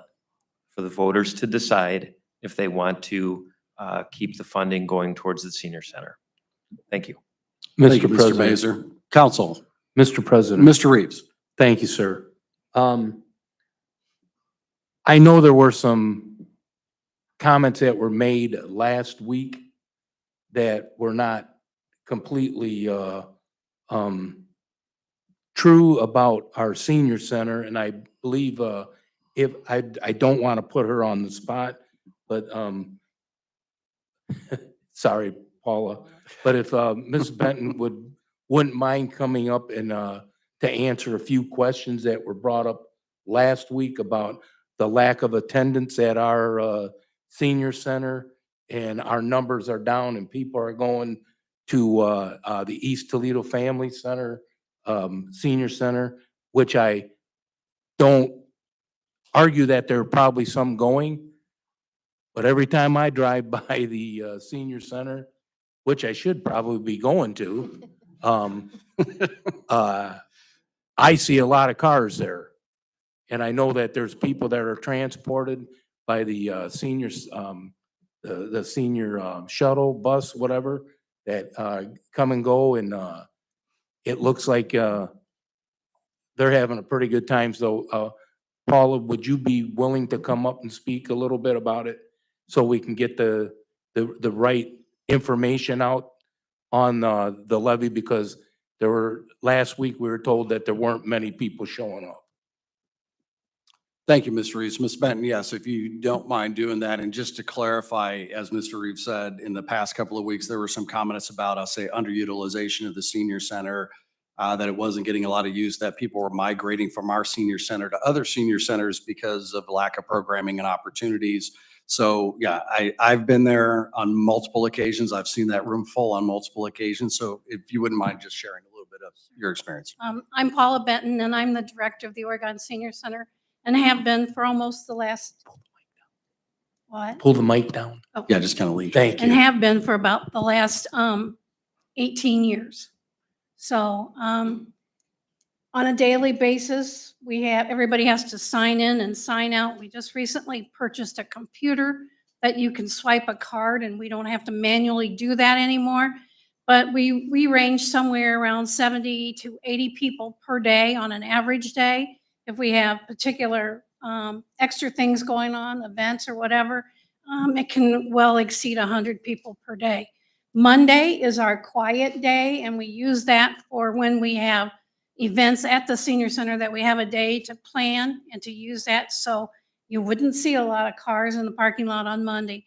But Tuesday through Friday, we're there from 8 o'clock in the morning till 2 o'clock in the afternoon, sometimes 4 o'clock, depending on when programming gets done. We offer more programming than many of the other senior centers around. We're open more than many of the other senior centers. We have health and wellness. We have cards. We have bingo. We have exercise. We have educational programs. We have dance classes. We have art classes. So we have a wide variety. If I had known I was going to speak tonight, I would have brought everybody one of our newsletters so you could see exactly what we do. Thanks, Terry, for putting me on the spot.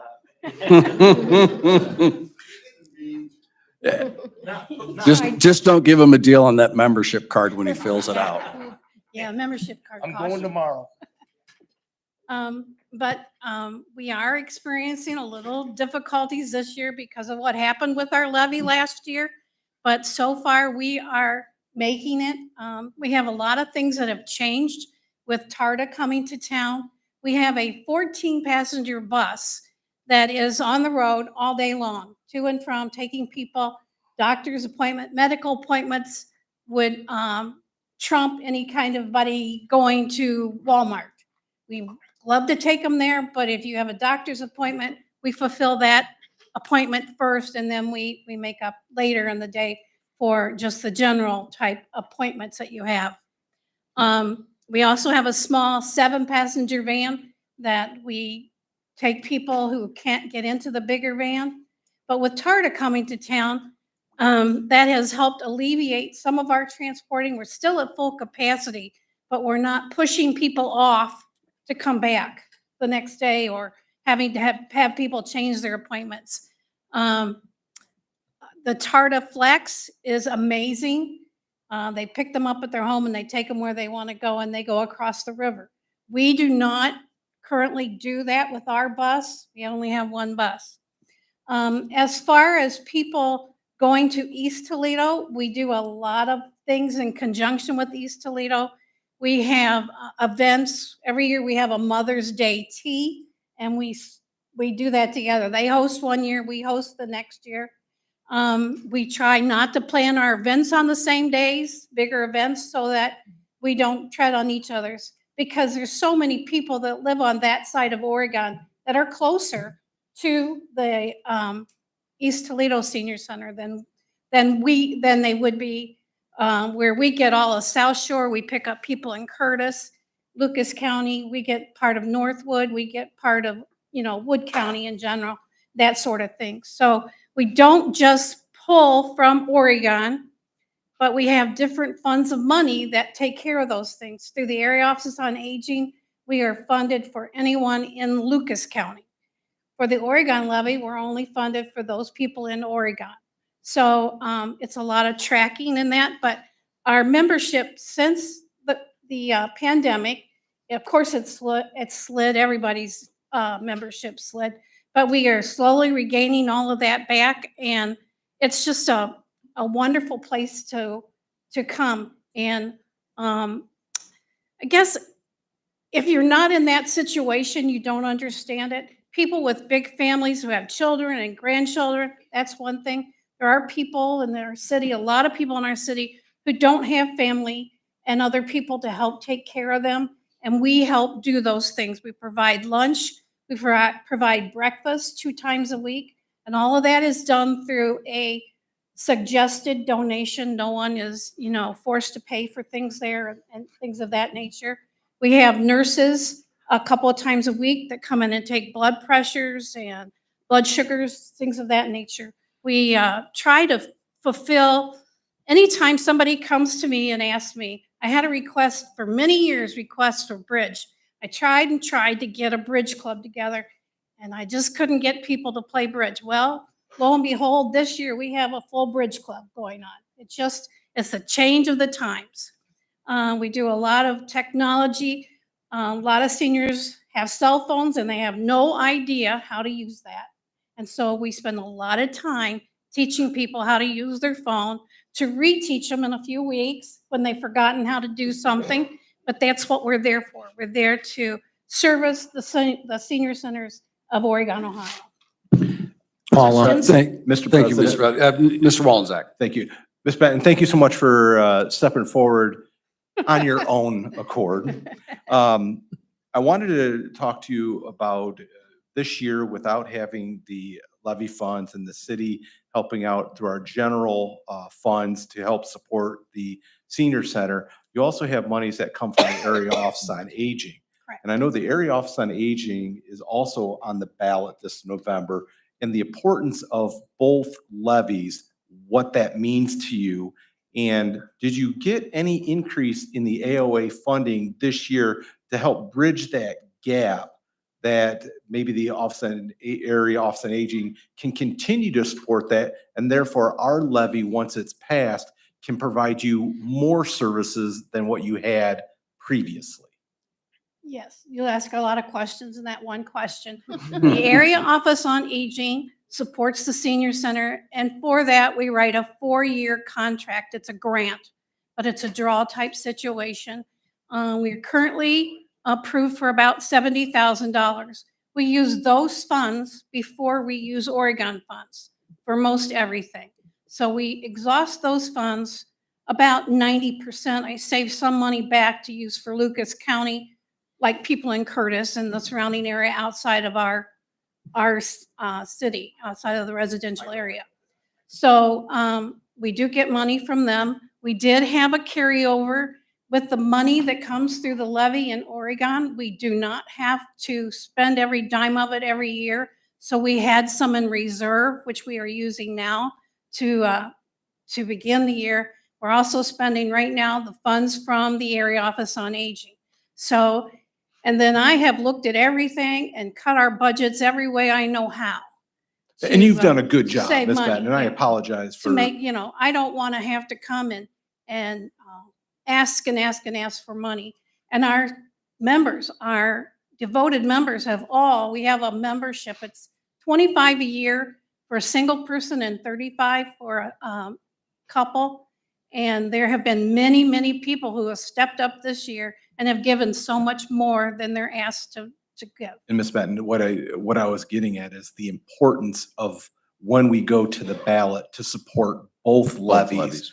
Because if one levy goes down, you are affected tremendously in your annual budget and what you can do for the senior citizens. That's absolutely. So it is important that we support both the Area Office on Aging levy, the Lucas County levy, and our levy, because with the two of them, that is the ability for you to provide the services that you are so eloquently describing tonight. We cannot do that without both levies. That's correct. We need both levies. Okay, thank you. Like the lunches and things that are paid for are through the Area Office on Aging. The breakfast is paid for through the Oregon levy. So together they work hand in hand. And again, I would hope that we would continue to speak with the Area Office on Aging to try to increase from $70,000 beyond that so that we can offer even more services to our seniors. We have an opportunity coming up late summer to request an additional amount of money to help us to survive the year. And so we're already started working on those negotiations and working with them. Of course, they have no answers. They all report to a board. So it's kind of, everyone has to hold each other's hands and get us through this.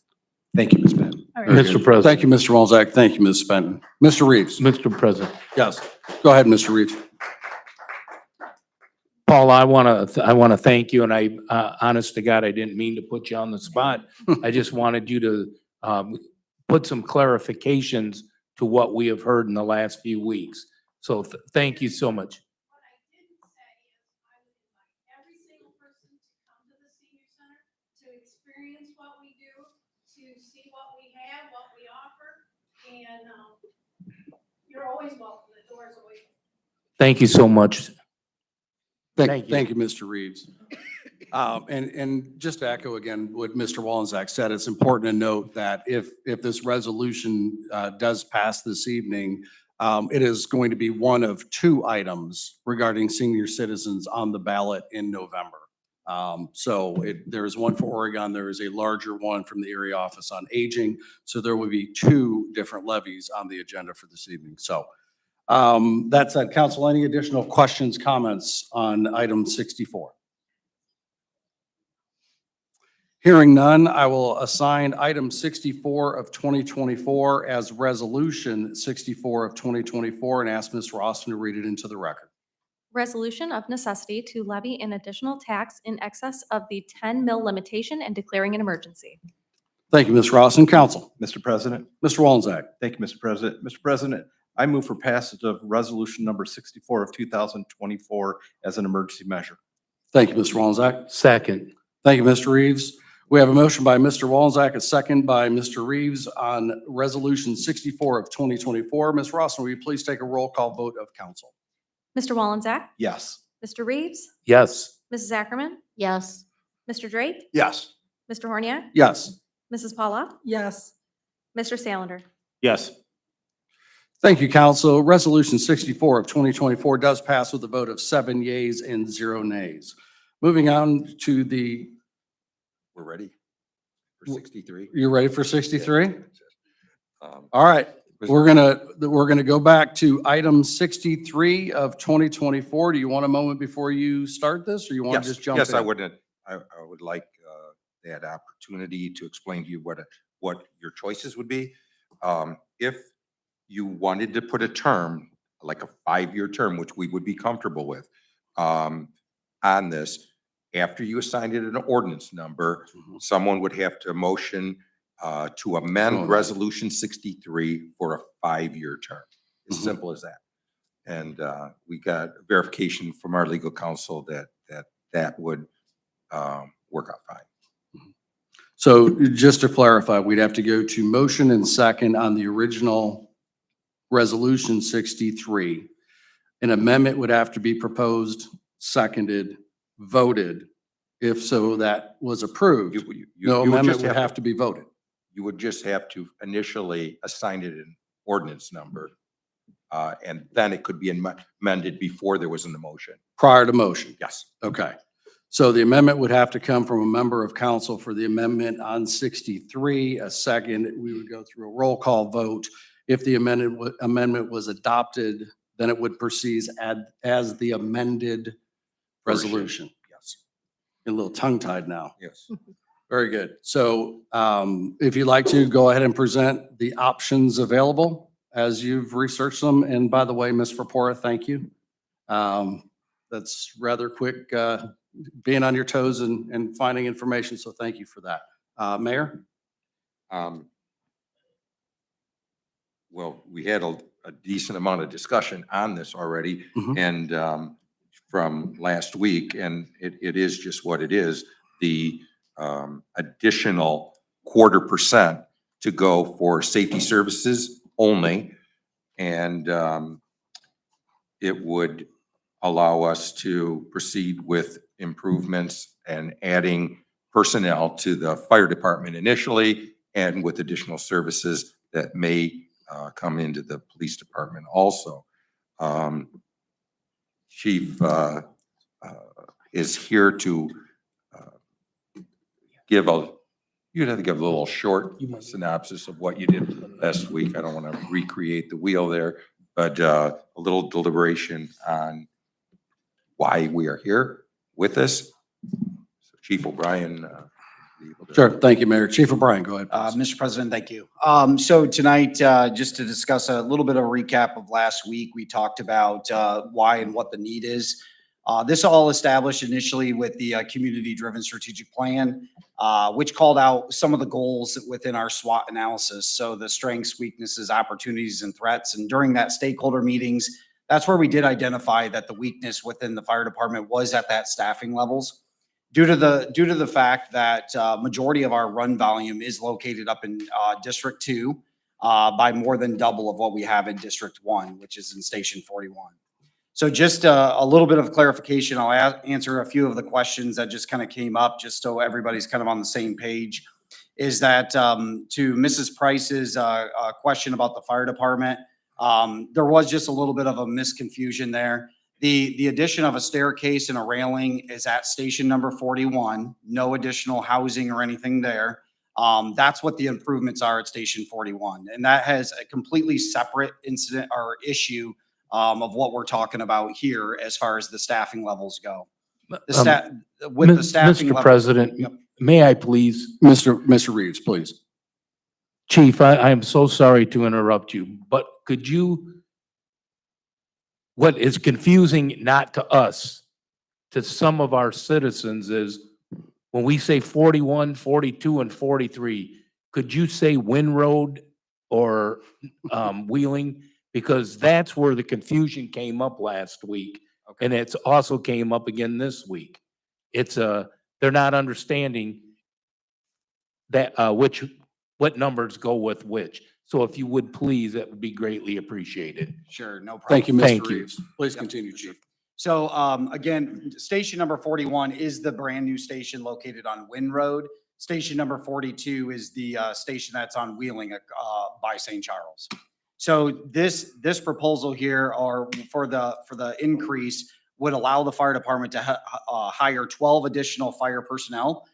Those personnel would then be housed up at Station 42 on Wheeling Street. That would give us a medic unit in that area as well as an engine or a truck in that area. So the footprint of the station would be and remain the same. As we talked, that we did budget this year for that feasibility study that will go through the feasibility study this year to find out, can that station be remodeled or does it need to be reconstructed? That station was originally built in 1952. It was then remodeled in 1962. So that's kind of a little bit of a recap on the last week. But I would like to address Ms. Gladjo's questions.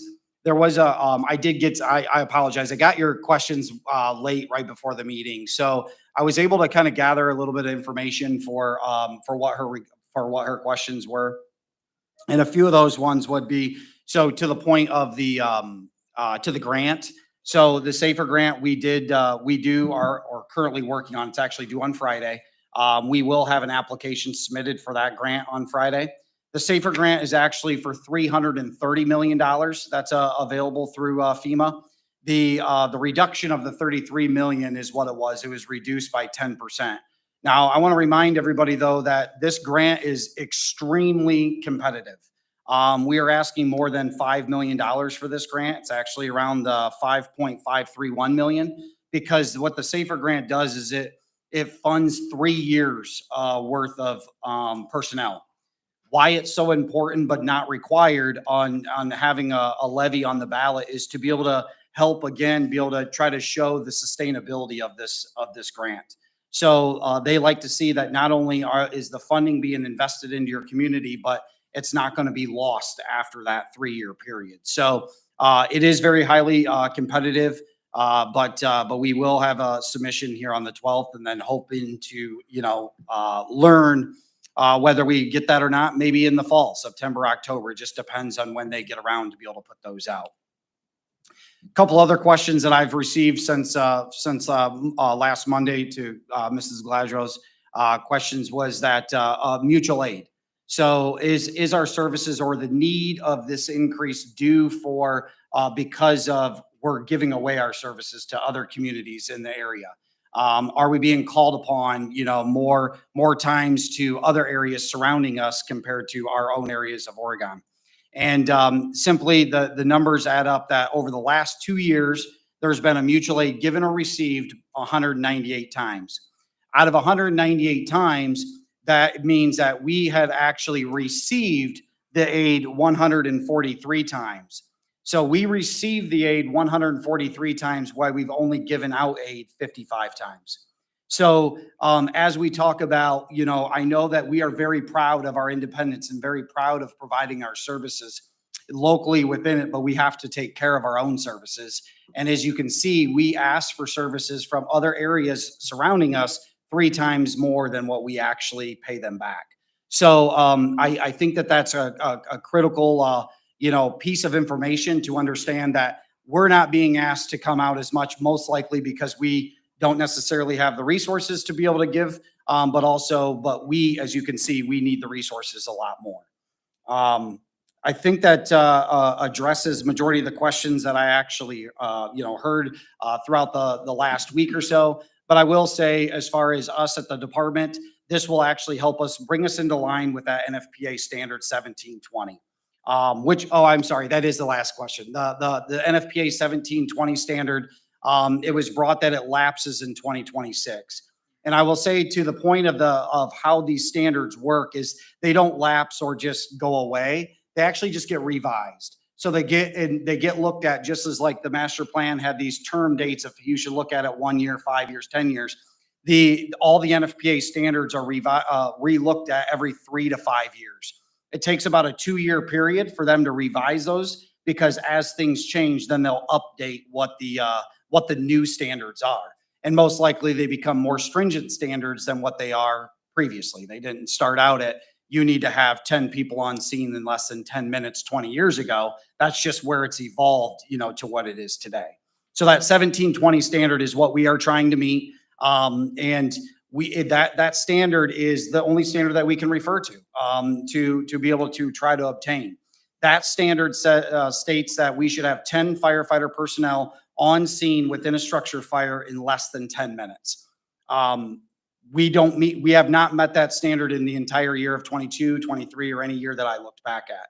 The reason for that is because we can get on scene usually in a period of time, but you can't assemble the amount of personnel. And the reason why they've come up with the amount of personnel is because there's also safety factors that play a role of how many job duties that need to be completed on the fire ground. So, but I am open to any questions, to provide any additional clarification if needed, and, whatever else is, requested. Thank you, Chief. Mr. Mazur, I believe you wanted to add something? Yeah, thank you, Mr. President. Please. I wanted to address a couple of things, a couple of questions that were brought up. And also get to some points that were discussed in the committee meetings, but not at at last week's meeting, that I think it's good to state on record with new faces, new people, keeping an eye on this. So the first thing is the $50,000 to put this on the ballot. It won't cost the city anything extra to put this on the ballot because it's a presidential election and there's already items on the ballot. So the other item is there was a comparison to income tax rates to other cities, and that's fair. That's a good question. Why is the city of Oregon's income tax rate higher than other cities around us? And we did go through some of it, but I want to reiterate it that the city of Oregon does not have a garbage fee, and most other cities do have a garbage fee. That's number one. So our general fund income tax pays for garbage collection in the city. Number two, we do have a minimal property tax that actually comes to the city. If you look in other communities, it varies. I mean, different communities, different people do things differently everywhere. So number three, a big thing that is very rare, the only one that I know of that does this is the city of Bowling Green. But the income tax, and this was voted on by the citizens, the water and sewer funds are subsidized by the income tax that comes in. So that's a very rare thing, but that is to help. So the income tax subsidizes everybody's water rates. I don't know if anybody knows that or not, but that is definitely a benefit for the anybody that uses water. Income tax obviously comes from a variety of different people, both residents that live inside, maybe some residents that live outside too. But everybody that lives here uses water, so everybody's paying for the water, so subsidizing the water with income tax, that was voted on. That's another reason. And another big difference from the city of Oregon, from a lot of other communities, not all of them do this, but a lot of them do, is the reciprocity tax. And what that is when if you work outside of the city that you live in, so let's say somebody lives in Perrysburg and they come to Oregon, they work in Oregon, they pay the income tax in Oregon because that's where they work. But then they go back to Perrysburg, but they still have to pay income tax to the city of Perrysburg, and that's reciprocity. So they pay a reciprocity tax in Perrysburg. I believe it's 50%. I'm not certain on that one. That is correct. Is it? Yes. Okay. It's been a while since I looked at the list, but I know that the city of Napoleon, city of Waseon went to a reciprocity also for fire, I believe. Not too long ago, but so reciprocity is a big one. A lot of communities have that reciprocity tax where the city of Oregon has a 0% reciprocity. So, and also we don't assess road projects to the residents. That's another big one. A lot of communities do that, offset the cost of the roads, pass it on to the residents based on their front footage on their property. So those are a lot of reasons why the income tax here is higher, because all the other fees aren't there. The last thing I'll bring up is that this was talked about in the committee meeting. There was a reduction in local government funds from the state back in the Governor Kasich administration, and since then, there has been, everybody's seen this, there have been fire levies or safety service levies in other communities that have been passed. Maumee had one. I know Rossford's contemplating one. Waterville Township is asking the voters to put on a safety service levy. So A lot of that has resulted from local government fund reductions that we would get from the state. The ARPA funds or the CARES Act funds that were doled out by the president, by the federal government. This is the last year that we have funds from that source. After that's over with, that everything that we pay for comes out of the general fund. The last thing I'll say is that the city of Oregon hired full-time firefighters in 2021 with using ARPA funds and CARES Act funds and these other sources of funds that have disappeared. So it is much more difficult to maintain those services now, let alone hire additional services going into the future. So last thing I'll bring up is a side note, but health insurance for the city and for everybody is increasing. So that is something that's not keeping up with our income tax, our income tax revenues coming in. So the inflation of healthcare costs are rising. We saw a 15% increase in city healthcare cost last year. We're anticipating a large one this year too. That's a large one of the largest in the area. And I think and it's all based on claim volume, but we're looking at another large increase in that. So I do see if we want to improve and increase services for safety services, that adding the personnel to get to the standards that we want to, this is what we feel is the least impactful way for the citizens. And it's still about the action by council tonight would be merely to put this on the ballot for the voters to decide. That's it. They're not deciding right now that we're increasing your taxes. That's not it. It's putting it on the ballot for the voters to decide if they want and choose to have increased police and fire services. And that's it. So, Mr. President, that's all I have. Thank you. Mr. President. Thank you, Mr. Mazer. Where do we have Mr. Roman? Just if I could respond to Ms. Gladio's questions that she brought Please. up last week and she sent over an email. So one of them was that we had investment revenue as a loss in 21 and 2022. That's strictly due to how we have to report our investments on our financial statements. So we have to report them at the market value. So in 21 and 2022, and also all our investing is strictly restricted by the Ohio Revised Code. So we're typically only allowed to invest in treasury bonds or something safer than a treasury bond. So it's not going to be anything high interest. It's not going to match what the market's at. They're typically going to be, when the interest rates go up, we're up to about 5% as of right now. But in 21 and 2022, we had bought bonds prior to when the interest rates had increased. So we had a lot of bonds that had interest rates of 0.5% up to 1%. When 21 and 22 came along and interest rates rose, that means the market value of these bonds went down because people are able to purchase higher interest bonds at the time. So our market value at the end of the year was down in 2021, it was 500,000. In 2022, it was 1.6 million. And that's strictly the market value. So that doesn't mean we actually took a loss. If we had sold the bonds at that time, we would have taken that loss. But we're going to hold on to those bonds until they mature. We'll get the full par value of those bonds back. And in the meantime, we'll continue to receive the coupon payments of the 0.5% interest or 1% interest until they mature. At maturity, we'll get it all back. And then we'll reinvest it into a higher interest bond. So that's why we saw those in 21 and 2022. Our actual interest income in 21 and 2022 was 572,000 and 698,000 respectively. So that is on the investment loss that it showed on our financial statements, which is not truly a loss on our books. The second one was the mention of a $14 million payment from a business.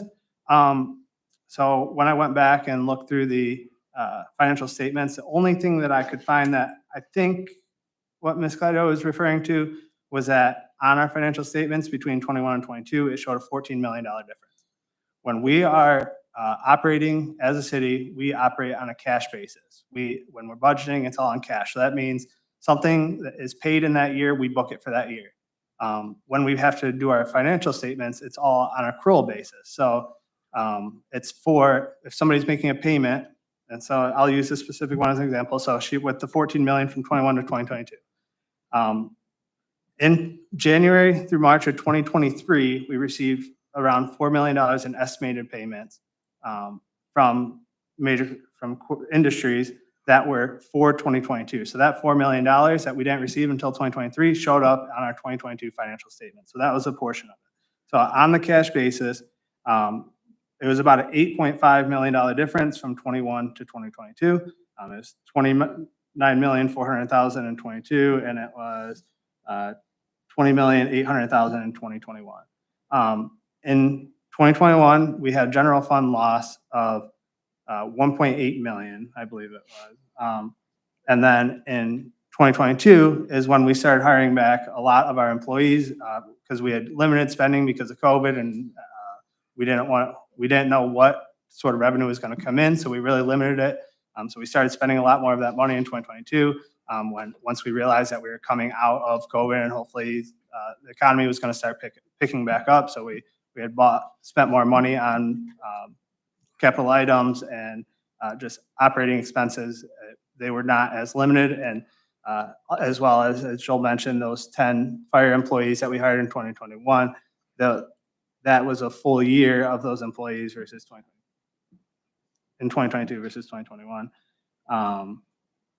And then the third item that was brought up was the 2023 financial statements. Those financial statements are still being prepared. So every year we're audited on a cash and accrual basis. And the auditors come in, take a look at everything that we're doing, making sure that we're doing everything proper. And then we actually use a firm. We use Schoenhart and Associates, which their contract actually comes up this year. So we'll be going back to renew that with them this year. And then they take it and turn it into accrual and make it on the financial statements. Typically the audit's done in June. And that's when we put the financial statements out to the public. The fourth item was on the fraud that happened. That was actually at the end of 2021. So I know one of the questions was why wasn't that on our 22 financial statements? That's because it was on our 2021 financial statements. And so there were two payments that went out. One was $600,000. The second one was $300,000. The second one was stopped completely and returned to us. So that all of that $300,000 was returned back. The first one of the $600,000 was sent out. We did get money back. We're at a net loss currently of $393,000. That's still being investigated. I haven't had an update in a while, but it is still under investigation. So we're not confident we'll get it back, but there's still a chance that we will get that money back. So, and then also I just wanted to kind of back up some of Joel's points. One of the major talking points on the reciprocity, we actually give credit of income tax salaries that are paid by Oregon citizens to other cities. In 2022, that dollar amount was 4.5 million. So that is 4.5 million that Oregon citizens paid for municipality taxes that did not go to us.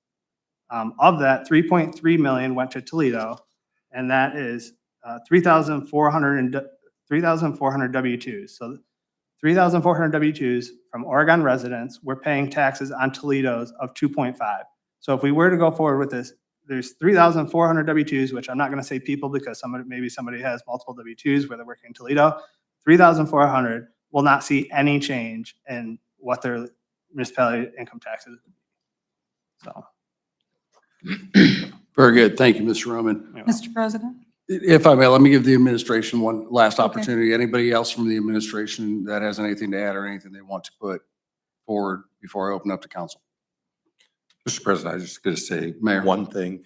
hold Sorry you to for the that. interruption here, but we were scrambling with everything we Mhm. had to kind of come up with a resolution.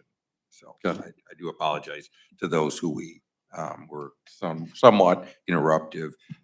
Sorry about that. Sure. Thank you, Mayor. Ms. Pollitt. So if I could share with you a quote that a very dear friend of mine who lives in Oregon and has been in the fire service all his life shared this with me, and it goes, "The economics of progress will balance so long as wisdom and will prevail over politics and emotion." I've listened very intently to everyone and everything that's been said.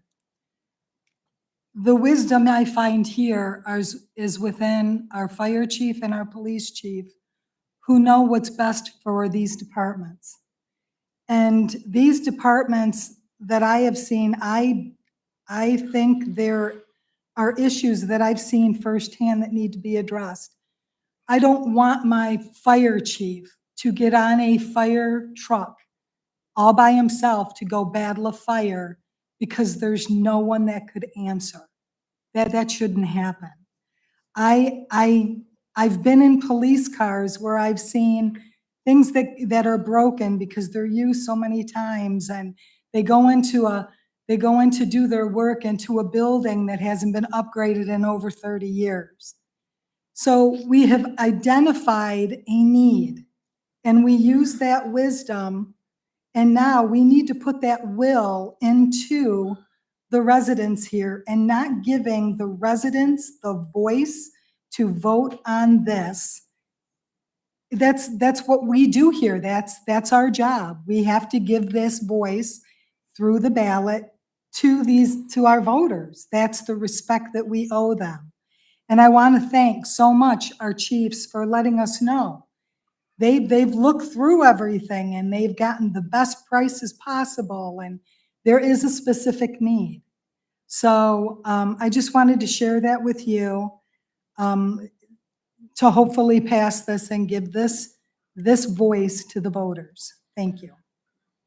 Thank you, Ms. Pollock. Mr. President. Thank you, Ms. Pollock. Mr. Reeves. Thank you.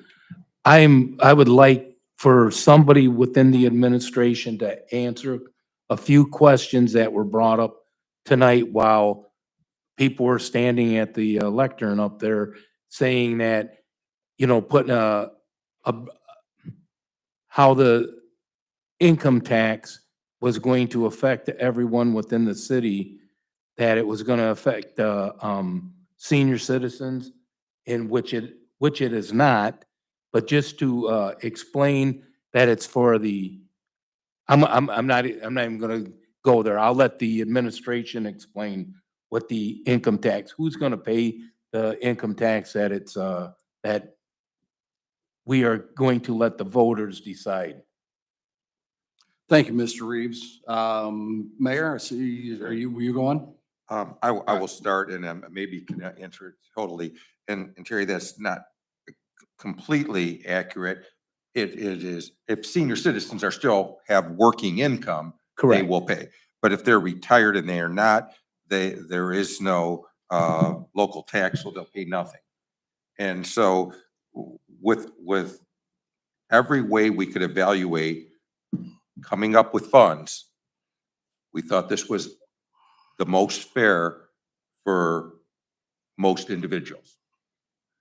And it was the least of the burden. And one other thing we were faced with, I brought this up before, when people heard of us having the chance of losing our dispatch, they said if it was a money issue, we heard that loud and clear from our community. For our safety, we would have paid more to keep them here. We didn't have that option, but this time we do. We have the option to increase the safety services, and we believe that's something that the community not only will support, they actually asked for. Thank you. Mr. Mazer, did you have anything to add? All right. Mr. Reeves, any additional questions, comment? No, but thank you, Mr. President. I greatly appreciate the response. It just, I know me being considered a senior citizen, I wouldn't have to pay if I wasn't working someplace else, which I fully understand, but that's not the way it was brought up tonight, not by anybody up here, but by people that have come up and talked. I just wanted to make sure we had clarification on that. So thank you very much. Thank you, Mr. Reeves. Mr. President. Mr. Wallensack? Thank you, Mr. President. Mr. President, to Mr. Reeves's point, I think what he was trying to get at, I'm not sure exactly, but the people that this tax does affect, people that live and work in Oregon, people that live in Oregon and work in a suburb of Toledo, and people that live outside of Toledo and work in Oregon. Because the city of Toledo did raise their income tax to 2.5%. So those residents that come and work in Oregon, they pay Oregon's 2.25%, but then they still owe the city of Toledo their 0.25% income tax. So if you live outside of Toledo and work in Oregon, this tax will affect you. People that it does not affect are people that live in Oregon and work in the city of Toledo, because city of Toledo already pulls, as Nick or Mr. Roman did mention, they already pulled a 2.5% from their paychecks. It does not affect anybody without a taxable income. No matter what age you are, if you don't have a taxable income, you do not pay this tax. And then it does not affect people that live in Toledo and work in Oregon. So that's how it works out though. So some people that live in Oregon that work in Jerusalem, Northwood, Maumee, Perrysburg, they will be affected by this. It's the people that live in Oregon and work in Toledo that will not have an effect, will have no effect on this tax. Thank you. Very good. Thank you, Mr. Wallenczak. And I think, Mr. Roman, I guess just to piggyback what Mr. Wallenczak's saying, and by your assessment, that's 3,400 W-2s that would qualify as living in Oregon, working in Toledo. Correct. Very good. Thank you. Mr. President. Mr. Solander. Thank you. Just had a couple questions regarding this as well. In regards to the feasibility study, how far along are we on that feasibility study? Mr. President? Go ahead. Or you're talking for Station 42, Mr. Salem? Correct, yes. So we haven't put out the RFQ yet for that. We did budget for that for this year, but we are getting ready to, we just got to get it typed up to be able to put it out. Okay, So in the next 30 to 45 days is what I've been saying. okay. So do we have then a rough idea of what 42 would cost? Do we have any idea at all? No, we don't have any idea what that would cost. Whether it be the, we've kind of ballparked, if you will, around the $4 million range, but we have really no idea. Okay. And so follow up on that then, if this does get to the ballot and if the voters do approve it, what happens if the cost of that comes back that it's not enough and we need more? Do we come back to the voters for more, or how would that work? So I'll explain to what I know as far as how that works. As far as the way that the tax, the 2.25 is collected right now, as we talked a lot last week about how that general fund is 1 3/8 currently, and breaks down to have that 30%. Well, that 30% that's required for the fire department and the police services as it sits today is already all exhausted, and there's still a borrow from the actual general expenses portion of another $6 million. So with that being said, in the future, if it did and was to pass and go to 2.5, that would still have to happen. It would exhaust the 41%, and that the amount would be subsidized from the rest of the general expenses for the fire department, and for the police department as far as that matter goes. The way that the cost of 42 as a whole, that project would be bonded out, and we have looked at what it would be for a payment. So what we've estimated is what it would be a payment. So it would not increase the tax that we're looking at or the tax of what it would come back. We've estimated a payment, like currently right now, we pay $330,000 for Fire Station 41, which is located on Wynn Road. Fire Station number 42, located on Wheeling, we've estimated a payment of around $400,000 for that amount of money. Interest rates are a little bit different and so on and so forth. But I will say the big change in that matter would be that if we were to obtain that SAFER grant, I mean, if we obtain that SAFER grant, that's essentially $5.5 million that would float a 3-year period of time. That would change a lot of things, whether we would even have to bond that payment or not. And that would be obviously to the finance director and the city administrator. But that's kind of how we factored as far as the payment goes. It wouldn't be a direct big bulk payment of X dollars for that station. It would be bonded and be a payment per year. Okay. Yep. Thank you. Mr. Thank you, President. Chief. If if it does get to the voters and on income tax, if that were to fail, what would be the next step for the city on that? Because I know it's brought, I believe, correct me if I'm wrong, but last week it was discussed about, it could come back as a property tax, or there could be a raise in water rates. So I was just kind of hoping to get some clarification on that, please. Mr. President, Mr. Mazer. thank you. It could cut, first of all, what would happen? We continue on what we're doing the way we're doing it. So, we start there. And then maybe if it's a desire of council or a committee, then we can have further discussions on other options or bringing it back the same way in a different cycle. Could we come in and there are a lot of variables there, but the first things first, we continue doing what we're doing the way we're doing it. So I hope that answers it. Thank you.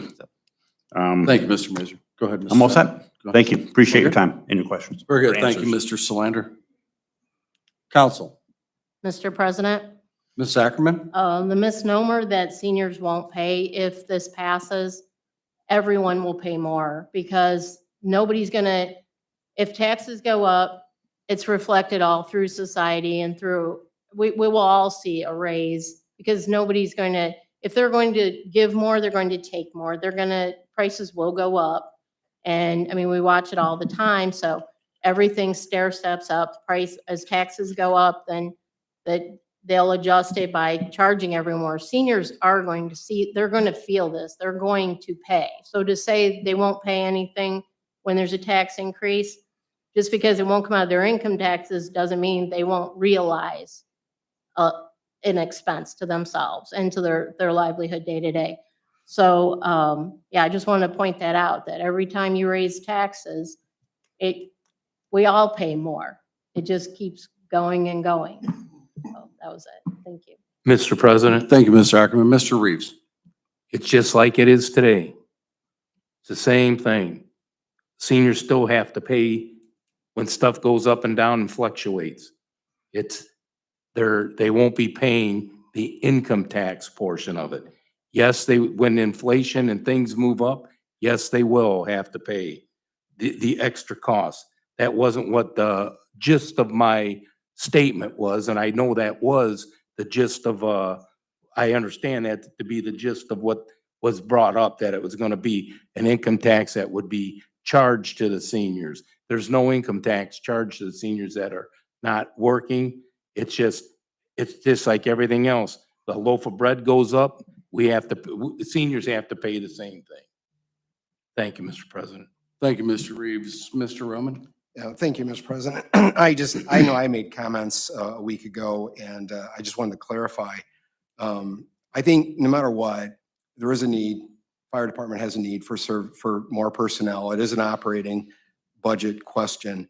When it comes to alternatives, when I've made comments in the past, if you're retired or not paying income tax versus a property tax, you own property and you're gonna pay, sorry about that, Melissa, you're gonna pay the property tax. If you're looking at getting rid of the subsidy for water and sewer, well, your rates are going up. So you're paying one way or the other. It's a question, one, do you need the services? All right, there's gonna be a cost. So my comments in the past was, well, if you're retired and not paying income tax versus paying property tax, well, if you go the property tax route, you're gonna pay more than the income tax route, is all I was saying. So that was the difference. But you're right, we're all paying. We're all paying in some shape or form for this. And I think when let's just say everything goes down, everyone votes no on this. Well, it's a question of what other services come out of that same fund. Refuse will come up. We're going to bid this fall for refuse. It's a question of, do you bring back recycling too, which will be additional cost, okay? It's a question, does general fund keep paying that or do you assess that? Like every other community, it's gonna come up. So you gotta remember, these other things are gonna pop up. I'm just saying, there's other ways of doing it. It just seemed like if you didn't pick the income tax route, the property owner is gonna pay more, is all I was saying. Because it's either utilities or it's refuse or some other, or you're giving up services. You can give up services too. That's another way of dealing with it, to pay for police and fire. You could do that too. So those are my comments. That's all I was saying. I just felt the income tax was the best route for the property owner in Oregon. Very good. Thank you, Mr. Roman. Mr. President? Yes, Chief. I would just like to make a comment on, to Mr. Roman's point that we did talk a lot about which way the best in the taxes would be. And uniquely, both by the police and fire department, anybody that enters, drives through, but most importantly, works or in our city, actually receives our service. You know, so we did feel that it was the best and most fair and equable to go across all of everybody that actually works in the city of Oregon. And looking at comparison to the property tax, it was actually because a lot of people may have just a little bit of a misunderstanding on property tax is really a lot for the county funding. And so the city of Oregon only receives a very little amount when it comes to a property tax, maybe 3 or 4%, if I remember right. So majority of the county gets the property tax and we don't see as much in return.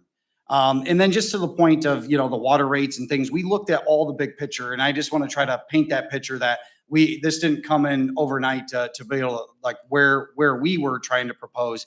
And that was just when it comes to the water rates and looking at different areas, different cities, that their area water rate was around the $1,800 mark over the course of a year, compared to the city of Oregon's being in the $700 realm. So that essentially is equivalent to potentially 1% in 100, as far as a $100,000 person would make. So I just think that we really did try to take everything into consideration when we were really looking at what way would be the best way to fund it, because we do actually try to really look at what the best.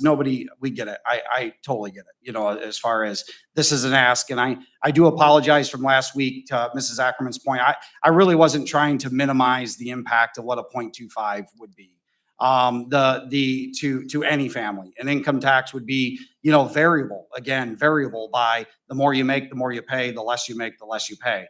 And when we looked at the annual household income for the city of Oregon being around that $75,000 to $77,000, $76,000 range, that is anywhere from that $185 to $190 amount. And that is equivalent to about that $6.50 to $7.50 per paycheck.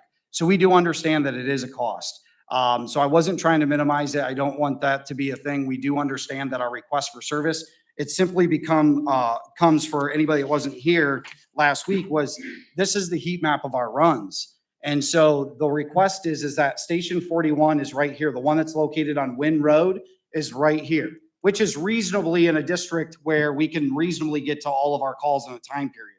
But the bulk majority of our runs are in District 2, the station that is off of Wheeling Road is majority of our runs over here. So our attempts are to try to meet that standard, which is what this color-coded sheet is. And that attempts to meet that standard is that this is the standard is to arrive with a fire engine or a fire engine on scene within 4 minutes.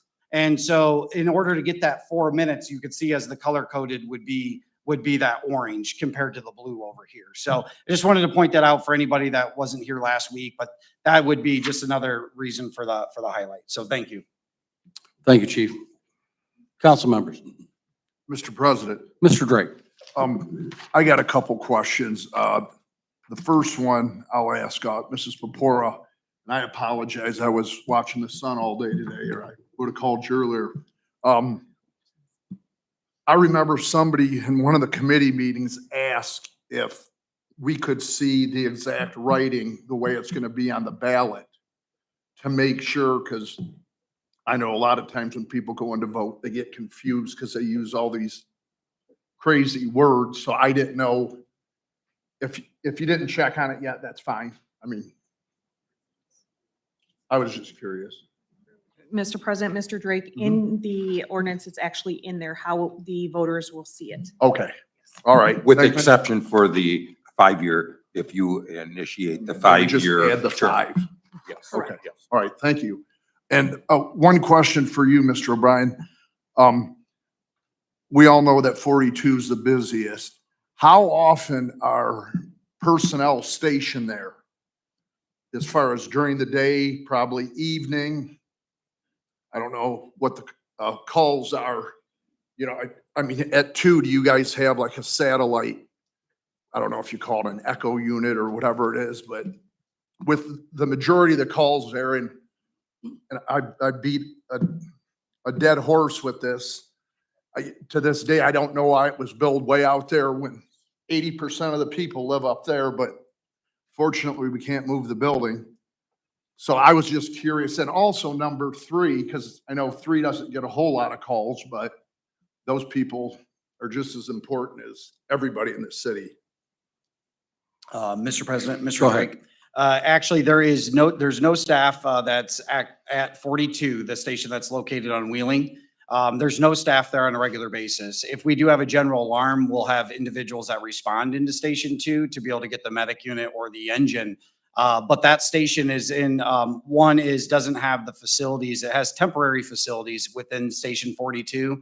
I did take Mr. Salander around and to be able to see it on Friday, but it does have just temporary quarters that was there during the time that Station 41 that's located on Wind Road was built.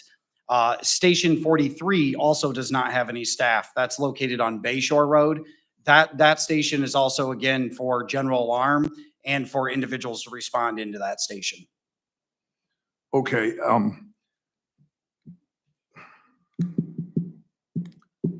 me think.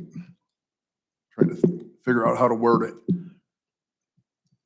Is there any way, like the police department, I know they work different shifts than firefighters, but would it be possible to try to put the probably mornings, late afternoons, early evenings, where you have, say, firemen or whatever you want to call them, work an 8-hour shift, you know, use that place, because I know the police still use it to go in and eat their lunch or whatever, which is fine, but I just didn't know if any thought of that, or if you ever tried doing it in like maybe 2 12-hour shifts. I don't know.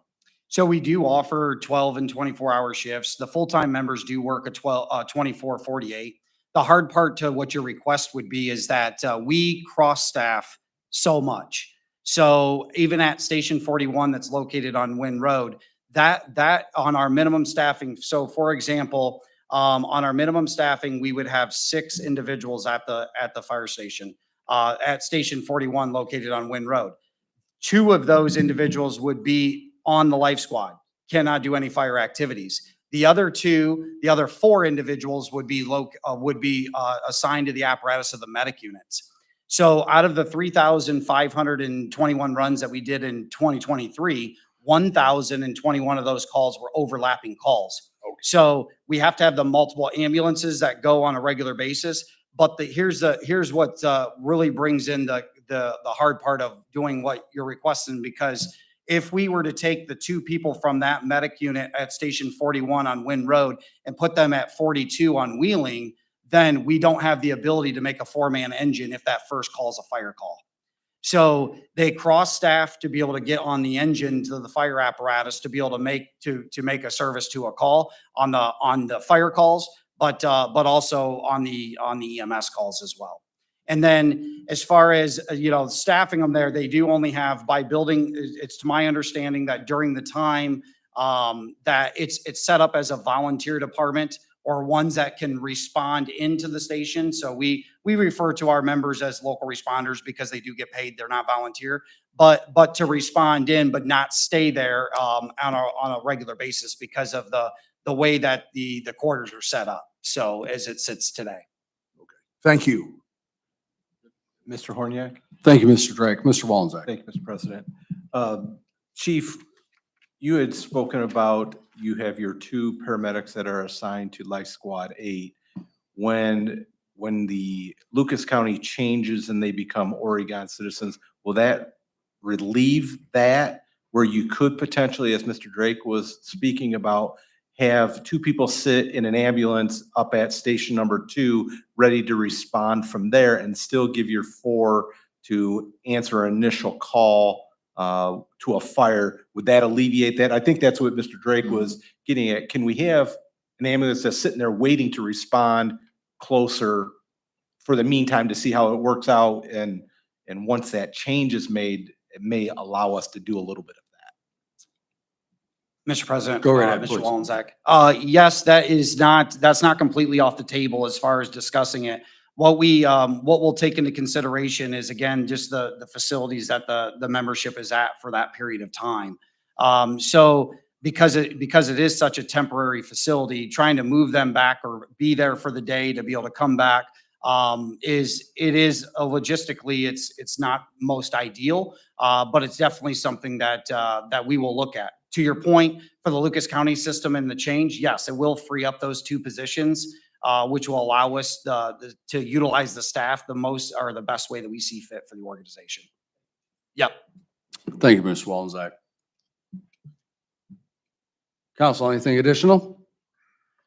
Mr. President, I have one thing I'd like to say. Okay, go ahead, Mayor. All right. The way paid on-call systems work all around our community and the surrounding communities, I think almost everyone, if not every other department, is experiencing some of the same spirited issues we were having and not being able to make calls.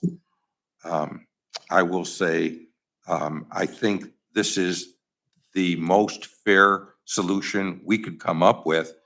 And I do actually believe other communities around are watching what we are doing to try to solve their issues. And I can recall when Clayton came, when I first talked to him about coming to the city of Oregon, I said, hey, you're jumping right out of the pot into the fire here. We don't have solutions. We got to make calls and we don't really know how to do it. We've tried everything we could possibly think of. I go, are you willing to do this?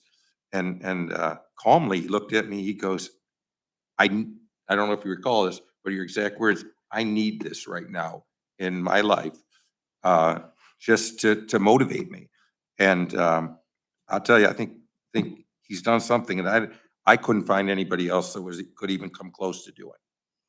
And taking our department, is it perfect? No, but we're headed towards that. And I believe this is an instrumental step that we need to take.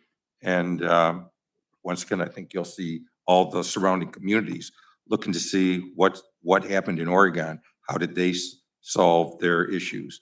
And that's it. Thank you, Mayor. Council, last call before I add anything on my own. Okay. My role is to facilitate it, but I am still a council person that has a city to be responsible to. So I want to raise just a couple of comments and a couple of thoughts based on some of the dialogue and discussion that was had here today and some of my own personal thoughts and opinions regarding item 63 for this evening. It's been mentioned on several occasions here this evening. It's been mentioned to me many times over the last week, over the last several weeks. The idea of, well, just let it go to the voters. Let it go to the voters. You're not increasing the tax. You're allowing the opportunity for the voters to decide on what they want to do with that. And on its face, I agree that that's correct. And as this is presented as an income tax, a 1/4% adder to the income tax, I agree with that. I believe that is the proper way for the city of Oregon to go about funding of this as opposed to a property tax. That said, and in past former lives where I have been in front of the public asking for money for school buildings and levies and PIs and things like that, we spent a long time working on the plan. And the first thing we did when we started to talk about building renovations and activities, the first thing I did was sit down with the administration at the time with other board members and said, we need to find at least $1 million waste to show that we are working at this too, before we can ever start to ask the public for money. And we were able to do that. And we were able to pass the levies at that time for what we needed for improvements to the schools and the buildings that are in there. I agreed with the plan of what we were doing and how we were doing it. My concern here is I don't necessarily agree with the plan. I agree 100% in adding firefighters. I believe 100% in funding our fire department. I'm very nervous about the idea of potentially $4 million into building, or into Fire Station 42, which can look like 5, 6, 7, 8, 9 million by the time we're done, because we talked about $4 million to build 41. And granted, we got hit with construction costs coming out of COVID, which were highly inflated, but we were talking about $4 million at Station 1, and we spent more than $7 million to build that. I'll say that again. We started at $4 million. We ended over 7. Again, it was the right thing to do. It was the right place to put it. And I want to speak a little bit to that because I've heard a lot of people question, why did you put it there? Because about 7 years ago, if I remember, we commissioned a report from the Ohio Fire Chiefs Association. Evaluate our system. Look at how we run fire in the city of Oregon.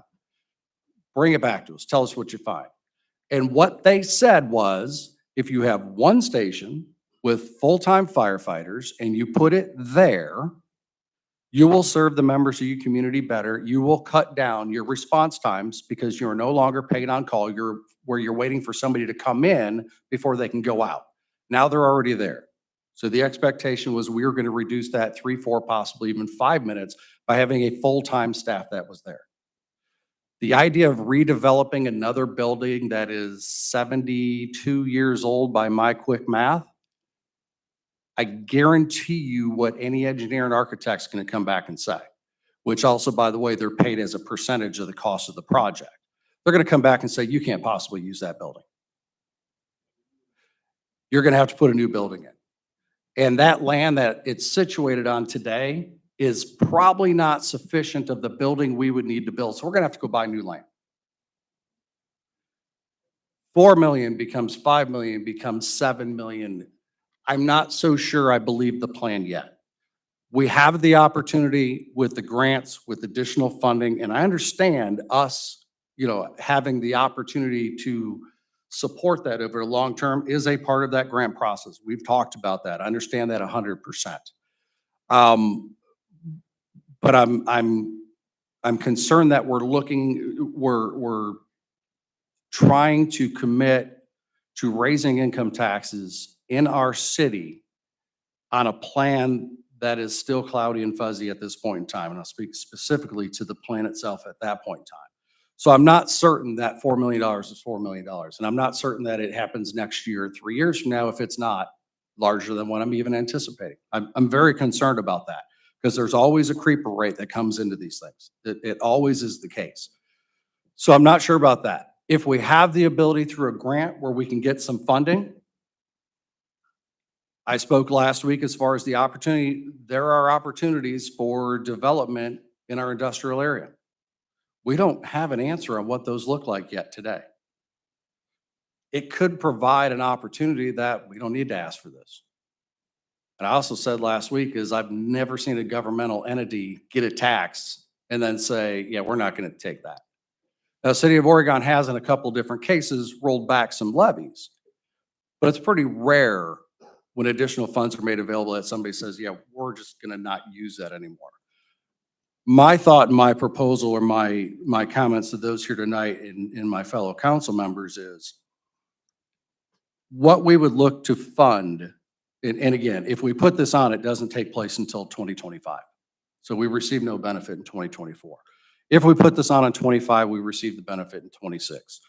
7 years ago, when we talked about building that building, we talked about going to a full-time fire service. We knew we were going to have to figure out how to pay the piper. We were going to have to pay for this additional service that we wanted to provide because it was an important priority to our city, to this administration, and to the council members, that we wanted to make sure we could provide this for them. That's $50 in my meetings.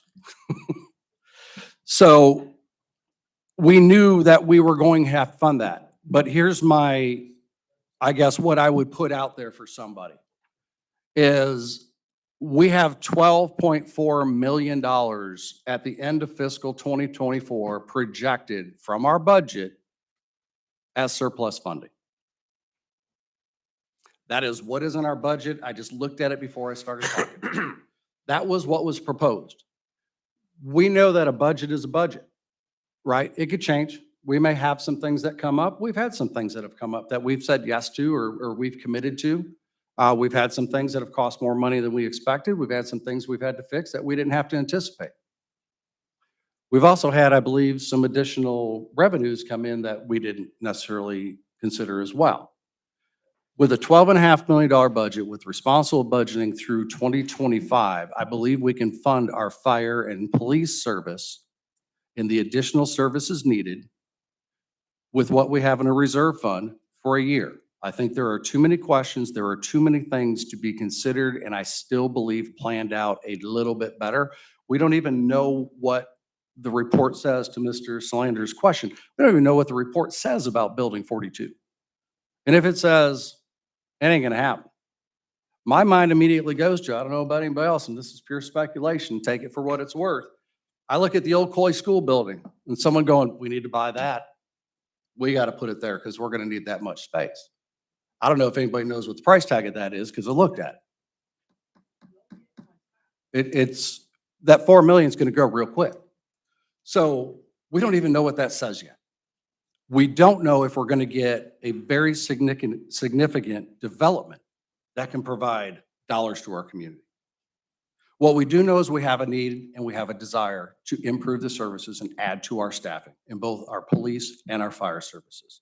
There's other things that we're talking about there. We've talked about human resources. We've talked about other things throughout the city. There are a lot of needs. We do still have reserve funds. Those are still the citizens' dollars. We are the stewards of those dollars. If it costs us $1.5 million out of that fund to fund our fire and police service through 2025 until the cloud is lifted and we know exactly what we're looking at, I would ask you to consider, I think that's a good opportunity for us. We have the funding source available. If we commit to an increase in income taxes, even if it's a 5-year, I will bet all the dollars in my pocket right now, anybody who wants to take the bet, in 5 years, we will find a reason to need to renew that. That's how spending works. In my budgets, if I take my budgets up, next year I need that money again. And by the way, I need a 5 to an 8 or a 10% increase. Personnel costs are not going down, insurance costs are not going down, fuel's not going down, equipment's not going down, building materials is not going down. I live in that world, trust me, I know that. But we have the funds to carry us for at least a year, comfortably, without having to sacrifice, without having to worry about other things. It can still be a priority for us as a city and look to it in 25. Once we know what's happening with some of this development and some of these other dollars that could be coming into the city that we hope are coming into the city. And the last point I'd made, because I had a lot of people ask me this last week, so I just want to make sure that I clarify it. So last week there was a motion to table this, which for those that don't mean, let's just not act on it at this point in time. A few people had asked, well, why did you vote against tabling it when you clearly sounded like you're not really 100% for this? And the answer is simple. This does deserve to go to a vote. It deserves to go to a vote of council. Council deserves the right to review this, to speak to it, to ask questions. The administration has the opportunity to present it and make the case of whether this is necessary to our community or not. But it's important that council has the opportunity to vote. Tabling it, if we miss the deadline, that's all we did was kick it down the road to have to decide it at another time. We have the opportunity this evening. If a motion's made on it, if it's seconded, we will go to vote on this evening, and everybody will have their opportunity to weigh in. Is this the right thing to do right now, knowing what we know and what we don't know, and with knowing what the plan might be, but again, what we don't know what the plan might be. So I think there's opportunities for us to consider. So while I agree, I will always trust the voters. I've said many, many years, voters are way smarter than people give them credit for. They read stuff, they pay attention to stuff, they get informed. They know what to do when they get in the ballot box. My opinion this evening, we are not ready to ask the voters to vote on this. I don't believe our plan is definitive enough to where we have exacted what we need and how we need it. So with that, I'd close. Any council members, anybody with anything to say? I got no problem with that. Go ahead. Anybody else, anything final before we move? No. Mr. Walzak? President, I want to thank you for speaking on that. I know you and I have had some serious conversations in this regard, and many of those same topics came up in those discussions. I appreciate that you expressed those today. So thank you. Thank you, Mr. Walzak. Council, anything further? I will remind council that there is a suggestion of amendment if we choose to add to the resolution for a 5-year term. Again, that has been presented by the administration. However, first thing I will do is I will move item 63 of 2024 to resolution 63 of 2024. I will ask Ms. Rawson to read it into the record first. Mr. President? Mr. Walzak. Thank you, Mr. President. At this time, I'd make a motion that we amend resolution number 63 to. Wait a minute. You have to, he has to read it in first? Okay, thank you. Thank you, Mr. Walzak. Yeah, we'll have Ms. Rawson read it in. Once it's read, then an amendment can be presented if so chosen. I'm sorry. Thank you. I'm going to ask for clarification, Ms. Purpura. Did I miss on that? No, when Ms. Rawson reads it into the record, it will not be the added language that we spoke about until the motion is made after the fact. Correct. So she'll read it in as is. Correct. If an amendment is suggested, it'll be moved, seconded, voted. If approved, it will be added to this. Would we reread at that time? Correct. So we would reread with the amendment. That is correct, Mr. President. Okay. Very good. Thank you. So I believe at this time, Ms. Ross, we'll go ahead and read it into the record. To provide for the submission to the electors of the City of Oregon at the election to be held on November 5th, 2024, an ordinance to increase the city income tax from a rate of 2 1/4% or 2.25% to a rate of 2 1/2%, 2.50%, effective January 1, 2025, and to amend sections 193.01 and 193.03 codified ordinances. Thank you, Ms. Rawson. Council, Mr. Walzak, do you want to continue Mr. your President, motion? yes. Just in case it does go to the ballot, I would like to make a motion to amend resolution number 63 to include a 5-year sunset provision to the proposed tax levy increase. Thank you, Mr. Walzak. Ms. Purpura, do you concur? Is that the proper language? Could you coach us a little on that? Yes, essentially, it is what Mr. Wallenczak stated. It would be a motion to amend Resolution 63 to a 5-year term. So we would add for a 5-year term. That's correct. And I did speak to Ms. Rawson. She knows where to insert that. in She has the- what the amendment would be Yes, as read if approved. that is correct. Thank you. Thank you, Mr. Walzak. We have a motion by Mr. Walzak for amendment, Second. seconded by Mrs. Paulo. So we have a motion for amendment of, we're trying. Okay, you have to move second, then someone has to amend before you vote on it. You have to move and second the motion. Then is there more discussion? Then that person can amend the motion. There's a motion and a second for the amendment. What Mr. Myers is saying, Mr. Myers, please. That's the first question that I had asked, Mayor, that you had counseled and said that Melissa advised. No, my understanding of Robert's rules is a motion to pass the ordinance and a second on the ordinance would have to be made. Then the amendment would be offered. The amendment is considered of itself as an amendment to that. So you close the amendment before you move back to the ordinance item. And that is my understanding of Robert's Rules of Orders as well. Ms. Purport, does that sound logical? That does sound logical, the way that you have explained it, yes. Okay. So considering, does any member of council want to remove their motion for amendment and second at this time? We'll clean it up and step backwards. I will remove my motion for amendment. Thank you, Mr. Wolenzak.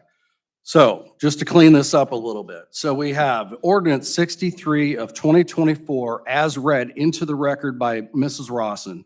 In order to consider an amendment, we would have to have a motion to pass with a second, and an amendment would come after the second. If we're all clear. Thank you. With that, I'd seek a motion on resolution 63 of 2024. Mr. President, Ms. Pauloff. so moved. Thank you, Ms. Pauloff. Second.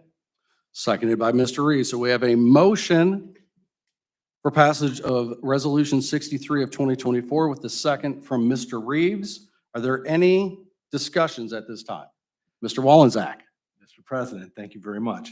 At this moment, I would like to make a motion to amend resolution number 63 to include the term for a 5-year term.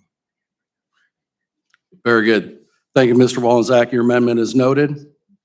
Second, We have a second by Mrs. Pauloff. So we have amendment to add for a 5-year term onto resolution 63 of 2024.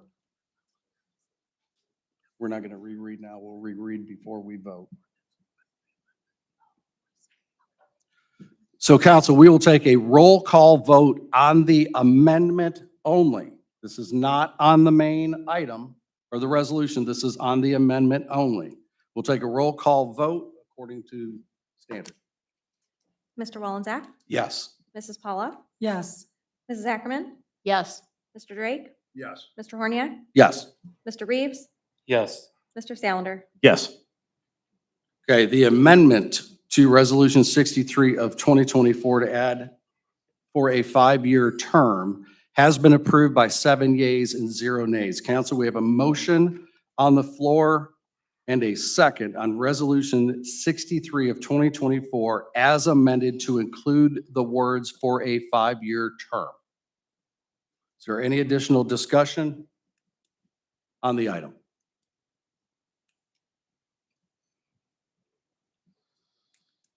Hearing none, Ms. Rawson, I will ask you for a roll call vote of council on resolution 63 of 2024.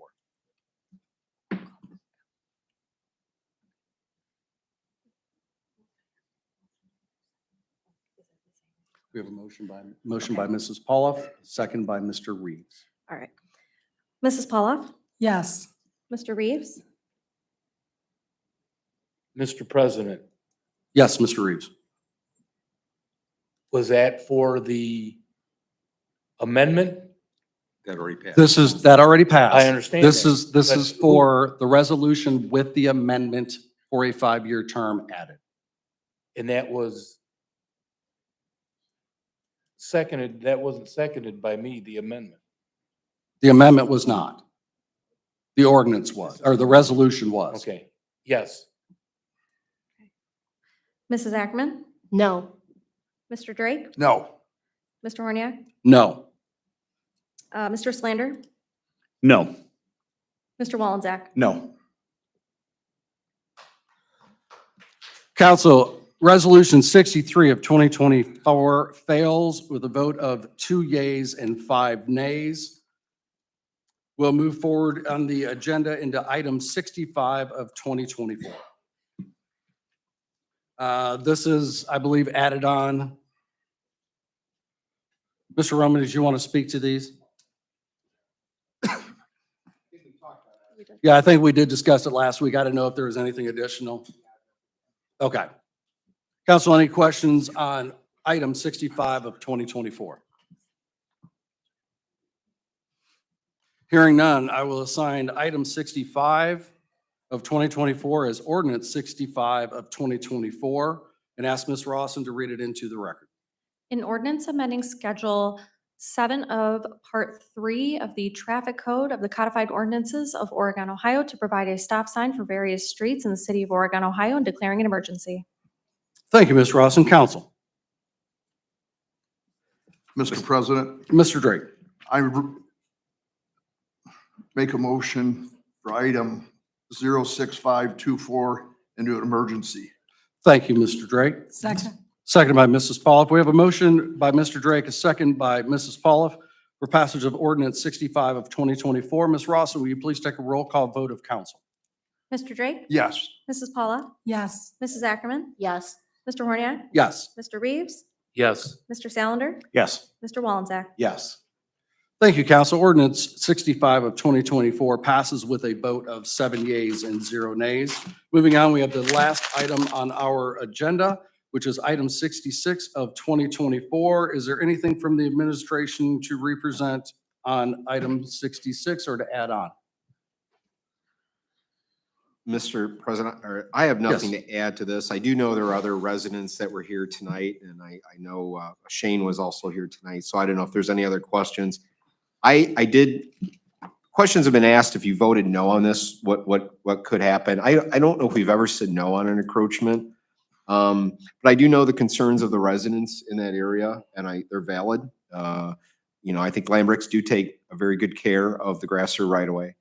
And I understand their concerns, but I also know the resident at the very dead end had sent things to council this week of her concern. And what I did offer to her, I said this even to Shane, that I said, once I have a design plan, I'm willing to share it with the residents so that they at least look at it and have a say and see if there's any negative impact on them. But the only alternative I can see in this is that if you said no to this, they could ask to vacate the right of way. Shane would own 50% of the right of way to some degree. I think Tommy Lambrick would be the other half. I think if 50% asks for it, I don't know if that vacation goes through or not. It would have to go to the planning commission and then eventually to council. That's the only other alternative I can think of. But to be fair, everyone who has property has a right to it from the right of way. And I think it's hard to say no. I was very strict on what's required for survey and design, and I'm certainly willing to share that with the neighboring residents. I think I have the right to do that. So that's all I have to add to that. I don't know what else to say. So Thank you very much, Mr. Roman. Council members, any Mr. questions? Mr. Reeves? President, yes, thank you. I would just like to know, I mean, I've heard from some of the other citizens that live in that area that some things were told that the owner was supposed to get taken care of and get back with the city. Has that stuff been turned back into us with the design plan or whatever? Or I believe it's the encroachment. I went back there the other day and it doesn't look like there's much room to do much there. And I thought we had and it could be my mistake. I thought we were told that he was supposed to get some plans in before things were taken care of. And some things were done that shouldn't have been done, that were done on somebody else's property. I was also told that, and not hearsay, but told from one of the other neighbors that there was, the police had to come out and stop him from doing something. That doesn't sound to me like somebody that's trying to do what's right to make sure that we're not, no pun intended, encroaching on the other neighbors. Thank you. Thank you, Mr. Reeves. Mr. Roman? yeah, Mr. President, Mr. Reeves, early on, I believe Shane had either cut a tree down or caused some issue there. I believe the neighbors called the police and they stopped him. I think at that time he was told to submit a work in the right-of-way permit, which is what I'll see sometimes from utility companies, and he submitted that. But I basically rejected it because there's a lot of information I need to see for what he's planning to do. He, not only does he want a temporary drive, he's gonna eventually want a permanent drive to his property. And I thought, you know, I have this big laundry, so I gave him a long list in an email of what we would require. And I said, you need to resubmit this. But when I talked to him, I said, you know, if you're gonna turn that temporary drive into a permanent drive, if I'm you, I would get the encroachment agreement before I spend a dime. Because if you don't get that from council, I don't know if I'd spend the money on all that without getting council's approval first. So that's how it got to this point. So he did stop. He did submit the work in the right-of-way permit. I rejected it, saying you need all this information. You need to resubmit it, basically. But that's how it got to the encroachment agreement, because they said, if you're gonna make that permanent, you might as well get the encroachment agreement. And that's why it's here before you now. Mr. President, Thank you. Mr. Reeves, go ahead. Thank you, Mr. Roman. thank you. Looking at where that arrow is projected on the map, is there any way that that could be extended to the right? Well, let me just tell you this. So the Lutheran home owns the property to the right. So the Grasser Street dead ends, and then Bleecker goes due east or to the down below. Is you're looking at north to the right. No, unless they got an easement through the Lutheran home property to just go through, you know, Grasser Street to the north. That's the only way. And I did mention that Lutheran home has a drive, has everything else to the north. I mentioned that to Shane to consider, hey, I maybe even go through their property to build your home. Might be a lot easier, but I think he's going to need a permanent driveway at some point. There is no road on the Lutheran property side, so he almost has to come through Grasser one way or the other for a permanent drive. I know the property owner at the very end just simply doesn't want cars parked in a drive because it's going to be hard for them to back out of their own driveway. So their wish is for Shane to put his driveway in at an angle so it doesn't affect them coming and going from their home, which I can see that. But at the same time, that temporary drive can't encroach on Lambrick's property. So part of the requirement is is for Shane to survey the property lines to make sure he's not encroaching on private property, but still able to put that driveway in at an angle so that it doesn't affect the property owner at the dead end. It's not easy. This is not easy. Trust me, this is a big hill too. It's not like this is an easy driveway installation. Mr. President, Ms. Paula. for clarity, is this encroachment a permanent encroachment? Well, it is. And so, Ms. Paul, just to make sure everyone's clear on this, the encroachment agreement is the city allowing someone to put something in an unimproved roadway. If the city were to ever build a road or put some other public improvement, Shane would have to remove that driveway at his cost. That's in this agreement. And he also is required to have insurance to use that unimproved right of way. So if there's an accident or anything else, that's on his property insurance to cover that. That's in the encroachment agreement. So it could be temporary if the city were planning. But I got to tell you, you know, that's Otter Creek. It's a major flood zone. I can't foresee the public ever improving it. If anything, I could see a vacation of it as an alternative to this encroachment.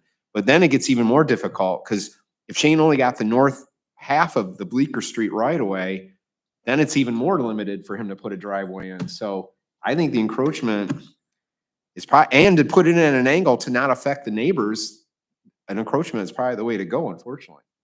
It's not easy. This is not an easy one. Thank you, Mr. Roman. Mr. President? Mr. Wallenzeck. Thank you, Mr. President. Shane, correct?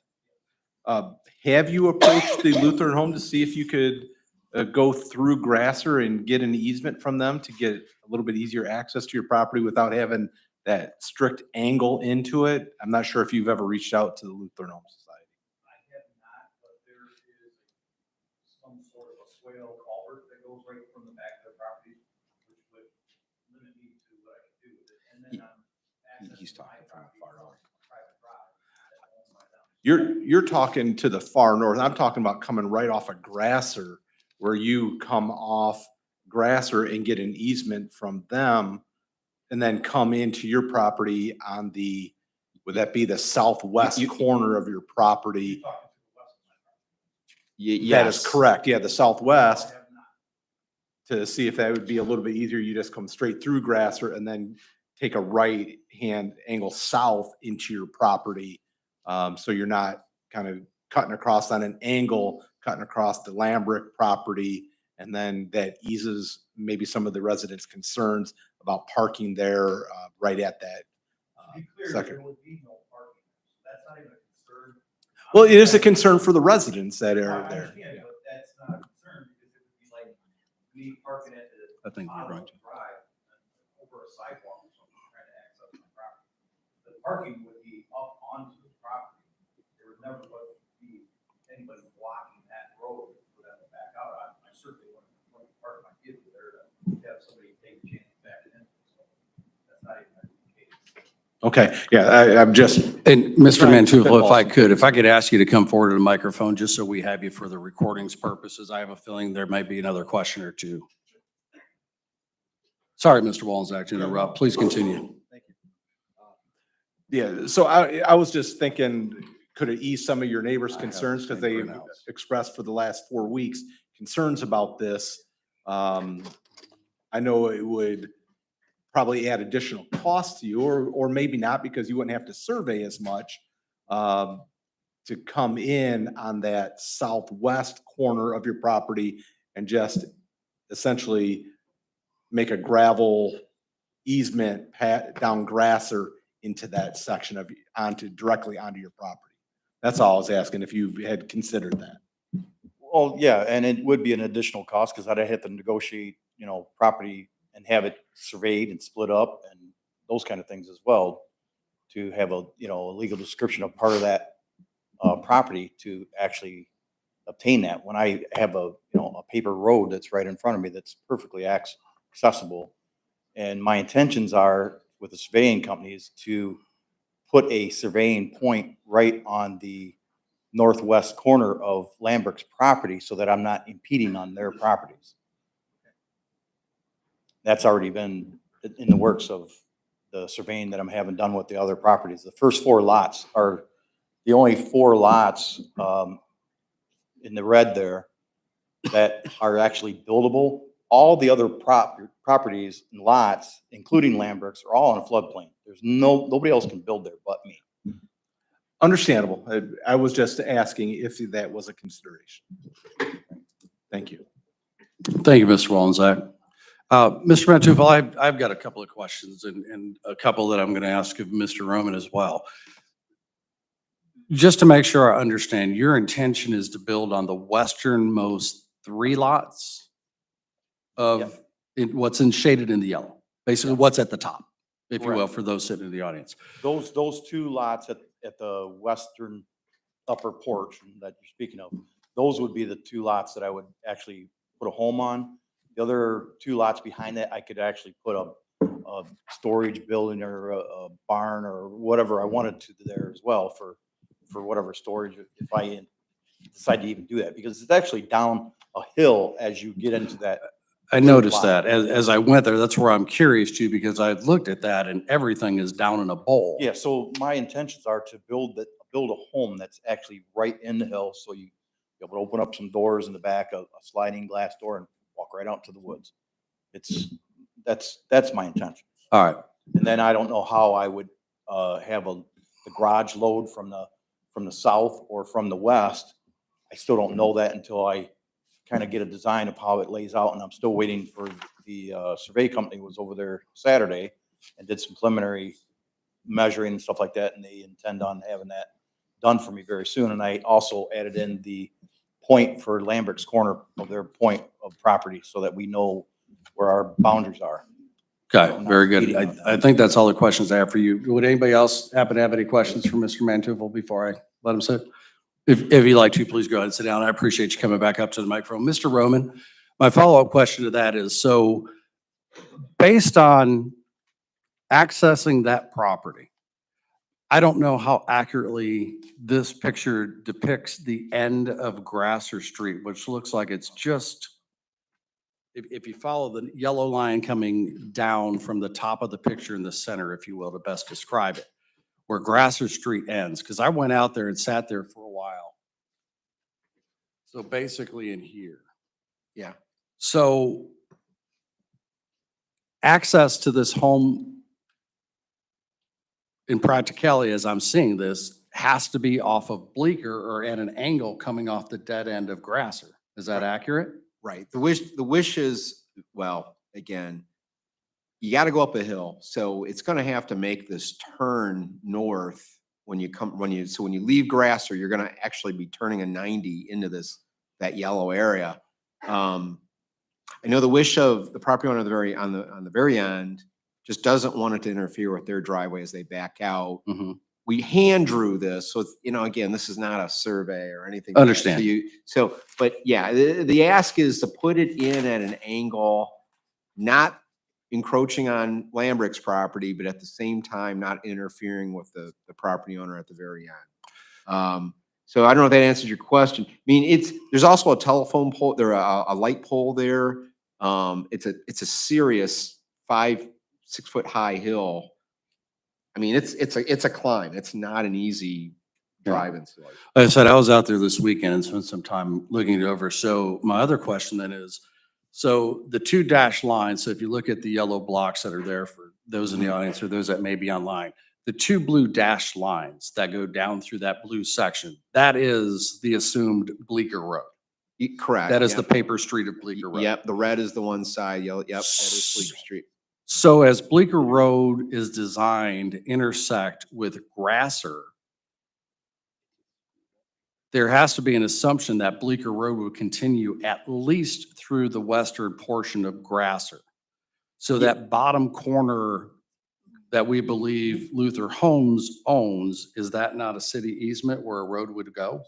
No, It does not. No, yeah, just the way it shapes out. Grasser too is like half installed. It's like half a road. It's very narrow. So You it's know too that. narrow. Okay. And that's one thing. That's part of this problem. But no, the way Bleecker was laid out is just as you see it. Those yellow lines are the right of way lines as well. So it's an odd configuration. All right. And I appreciate your input, Mr. Roman, to that. But like I said, as I look at that angular method is the only method to get into that property. And that would have to come across Bleecker, which if Bleecker were vacated and we sold off that land, realistically, the southwest portion of the vacated Bleecker Yeah, if you could be purchased by Mr. Lambert. Yeah, if Lambrick's got the other half, the And south half, then it makes it even In more essence, difficult. there's no way to get in there Correct. through that unless that can be arranged or unless there is a permanent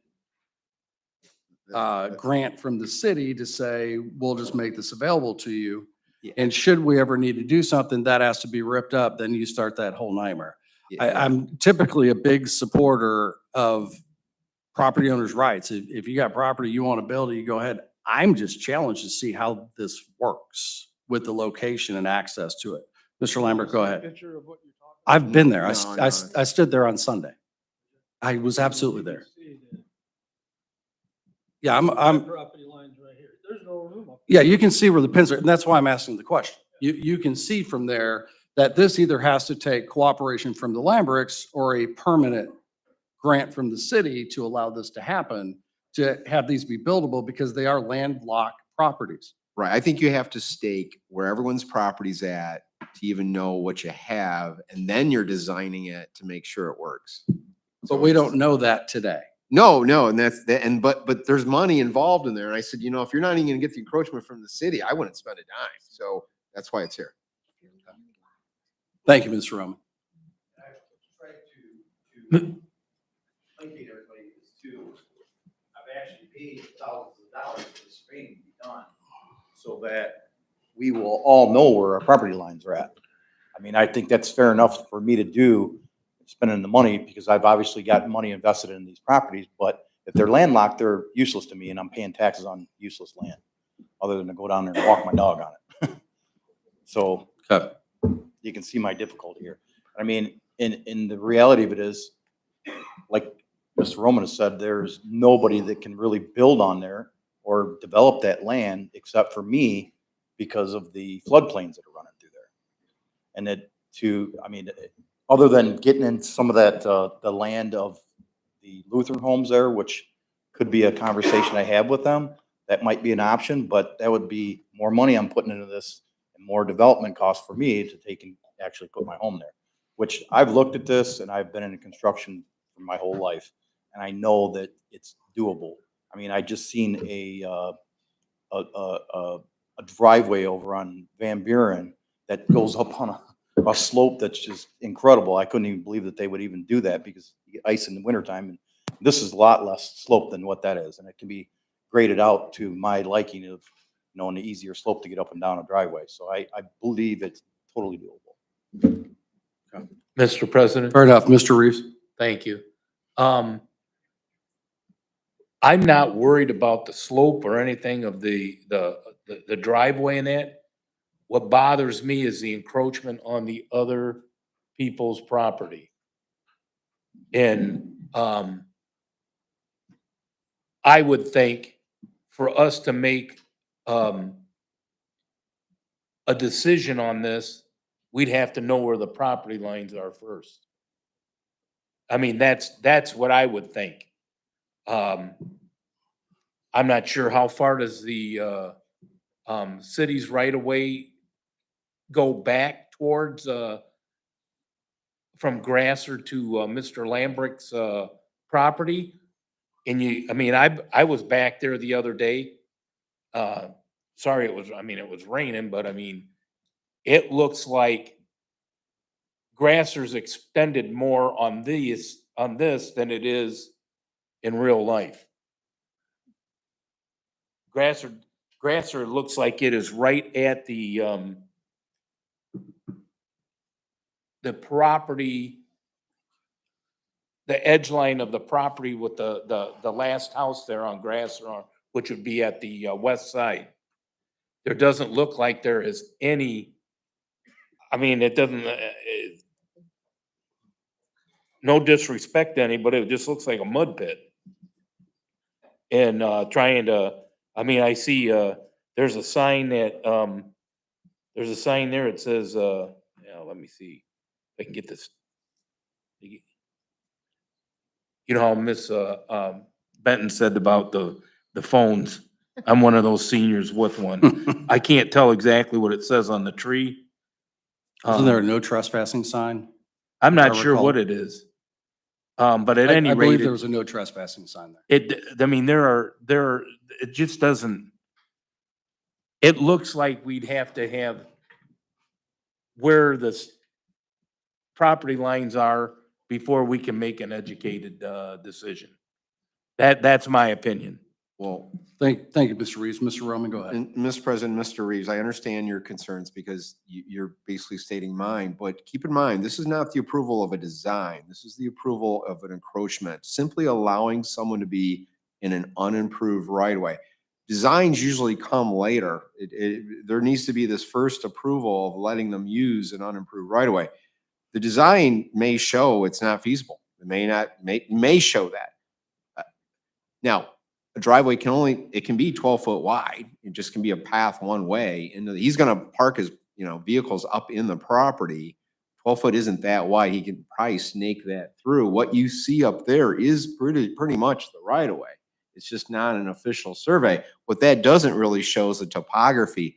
At Lutheran, I was telling Mr. Wallenczak that Lutheran home property is actually 5 feet up in the air. I mean, it's actually really high. So even to do a drive into, well, yeah, maybe you can do street view at the end. I don't know. Go down, I guess. Yeah, well, no, yeah, There you right go. there. Perfect. Yeah. See that big hill right there? See, I mean, you could do that drive and that would be if you got an easement through the Lutheran home and just go due north. That'd be one path. Just to share Shane- for everybody, but- this is the dead end of Grasser Street. Correct. Yeah. To the north. Correct. So yeah, it's like Dennis brought up the one idea, hey, could you get an easement through? That would be going straight ahead due north. But see where the stone is off to the right across from the one driveway, you know, I know the property owner doesn't want someone parking right there, doesn't want that drive to cause a problem, but Shane could come at an angle. I'm pointing like I'm right there, but going off to the right at an angle, it could work, but I don't know how close they're gonna get to Lambrick's property. And that's why they need to survey Lambrick's property. But a lot of that grass area is the Grasser Street right away. Again, grass is only half of a road here. So there's a lot more Grasser Street right away than you think. So it may be very possible to snake a 12-foot drive through there, but he almost needs to survey it to show it. And then you have topography to know what are you gonna do with the hill? Well, I mean, the encroachment really is just allowing the access. He would still have to prove and provide a design that's gonna work and not encroach in someone's property. And if that. And I I was gonna say, go ahead, No, Mr. Reeves. That's what We'll come back. what confuses me is I don't want it, I mean, not for me personally, but I don't want it to interrupt, cutting off a right of way that would cut something down. I know it doesn't look like Mr. Lambrick can build on his property, but it is still his property. Oh, yeah. And I don't want it, that angle that we're showing, trying to get through, encroaching on his property. That's why I would say it is much better to survey it, so we know and we'll be able to make an educated guess. As of right now, I would have to, if this was to come up for a vote, I'd have to say no. I mean, and no disrespect to anybody, the other owner, but it's just, I want to make a educated decision on this, where the property lines are. Thank you. Thank you, Mr. Reeves. Mr. Walzak will come back. Ms. Ackerman? I just had a concern. If Mr. Mantufel is saying that he's going off of the northwest corner of Lambrecht's property, if the Lambrechts years ago, I mean, it sounds like it's going, that paper road's going to be divided and purchased by both parties, right? Yeah, both sides of the road? No. No? Not to cut you off, Go ahead. Mrs. Ackerman, but this is just an encroachment agreement. One alternative was for them to petition to vacate it, where that would go through planning commission, and then it goes to council then, but that would be that scenario where they split that up Okay. and they request a vacation. This is simply asking for encroachment agreement where they encroach into the Bleecker Street right away to install this drive. Okay, so to install so the driveway, they would still be able to access, I mean, realistically, they can still have enough room for a driveway once that is vacated and they own the There's no east half of that? There's no vacation involved here. No, I'm saying down the That- next step. That's a past that. possibility Yeah, that yeah, could if- happen, all but right, it's so not let's being just say- presented as part of this Oh, today. okay. gotcha. But to carry out that alternative, if they went to vacate it, Lambricks would be offered the southern half. I'm sure they would buy it. And then Mr. Manafee would get the north half. But that may not be enough to put that drive in, with that upper 25 You feet. mean the Lamberts are to the west? No, they're to the south. You got to talk about Bleecker Street runs east-west, Oh, I'm sorry, you're It's okay, correct. You're it's okay. correct. Nope, you're correct. right? So the southern half of Bleecker would go to Lambricks, the Gotcha. northern half would go to Shane. Okay. But that northern 25 feet might not be enough to put a driveway in. That's Yeah, why the that's encroachment's why I likely thought- the best It may way. still go across the other property. Right. Okay, thank you. Thank you, Ms. Ackerman. Mr. Walzak, did you? No, I'm good at this time. Thank you. Okay. Any other council members? So I'm going to ask I guess, simplification question. We're in the proverbial God's green acre between the rock and the hard place. We would like to have more exact information of exactly where all this stuff is out, which requires the survey in order to make a more informed decision, but we probably aren't going to get that until we give this permission to say you can get in there and start. Is that fair? We're kind of in a catch-22. We'd like more information, but we can't get it until we say yes to this. Absolutely. What I'm looking for right now is to actually, well, the surveying is actually being done, and there's gonna be a staking on the corner of Lambrick's property. Okay, I will never encroach on that property. I can make a drive going past his property, his corner of his property, and that's what is being done now, is the surveying so that I can actually have that point. And also my points of my property corners as well. So there will never be any encroachment on his property whatsoever with this agreement that I'm asking for. Okay. Clear. So if we approve this evening, this gives you access to get into start working. The survey's being done. You'd still have planning or anything else? No work is gonna be done until I submit plans to. All right, that was going to be my question. What does this allow him to do? It just allows him to have an encroachment agreement, but if he drives anything on that or over that, before we get a plan to do work, cut down trees, cut down grass, whatever it might be, none of that can be done until we've got an approved building plan. He would have to do survey, then he's gonna do a design, and then he's gonna submit that design to us, to Public Service Department for our approval. Okay. Mr. President, Yes, Mr. Walenzak. is an encroachment agreement revocable if they do not abide by the terms of that encroachment agreement? Well, I cannot answer that. I don't know, Mr. Well, that's what I'm Roman or asking Ms. Mr. Purpura. Roman. I could, Yeah. well, Mr. President, Mr. Wallens, I could deny the design where he could never then proceed with it. But he'd still have the encroachment ability to get into and out of the He would property to likely be use for other purposes besides building. Yeah, I mean, he could walk, but but it's Sure. like, it would be simply him resubmitting the design till it meets our standard, which, by the way, I set in as an Exhibit B to this agreement. So he has to meet that Exhibit B, period, that just to get our approval. And as much as Shane you may think you're not gonna encroach on Lambert's property, I worry about changing grade. So, just to support the side slope to a drive, that can't encroach in Lambert's either. So that's what I get worried about when you see topo changing. But just like anything, you gotta submit a design for approval. He can't begin construction till that design's approved. And I did offer to the residents to share it with them as well. I hope you don't mind, but I think that's my right to make sure I'm not causing a negative impact to the neighbors as well. Yeah, I'm totally transparent in what I'm trying to do here. And I mean, to clarify a little bit more, I'm not gonna change any of the elevations close to Lambert's property. The elevations are actually gonna be cut at the top of that hill to level it out, so it's not so much of a grade incline. So that is, and if there needs to be a culvert put through there, that's what I'll do. Which I don't really think that's the case, because it's not really gonna change anything as far as the floodplain, because I'm aware of the floodplain regulations in the federal government and FEMA and everything else. So that's, to be clear, I'm not gonna really change any grade that's gonna affect any of their properties, which their properties are in a floodplain regardless anyhow.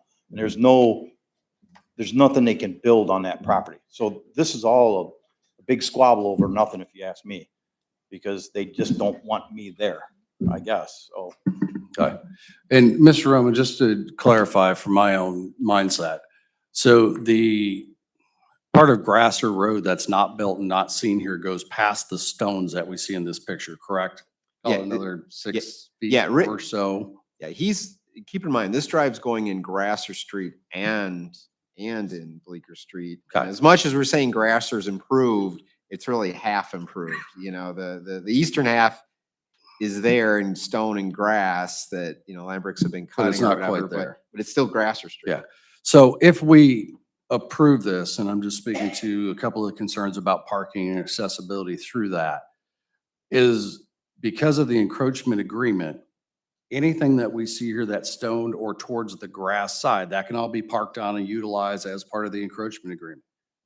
They won't put work trucks. Well, that is a condition that, I was concerned about what can the city require or not require, okay?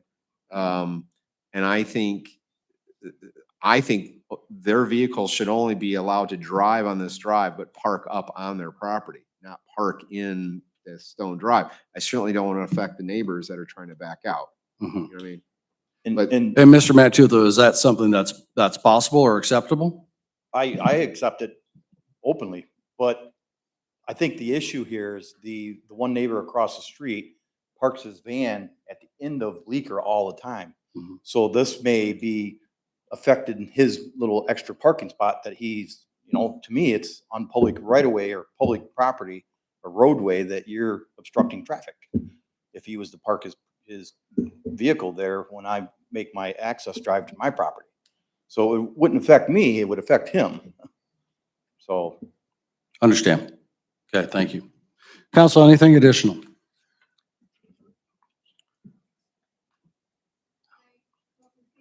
Yes.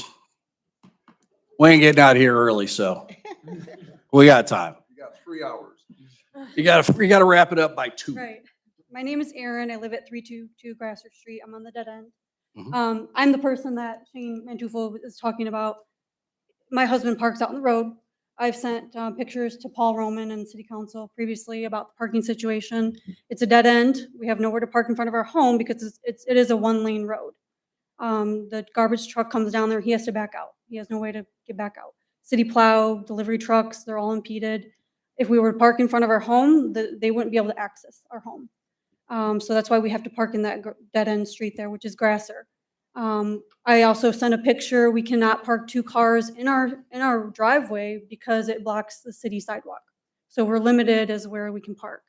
We're concerned about a driveway going directly across from our home, which is where Mr. Mantufel is currently parking when he comes to his property. He parks right behind our driveway, which I've sent multiple pictures to Mr. Roman as well. So we can't back out of our driveway. As far as the grade, he may not think that he's changing the grade, or there's already erosion on that hill there, which you can see in the picture. I also sent pictures as well as standing water from that erosion at the end of Grasser Street and the corner of Ridgeway.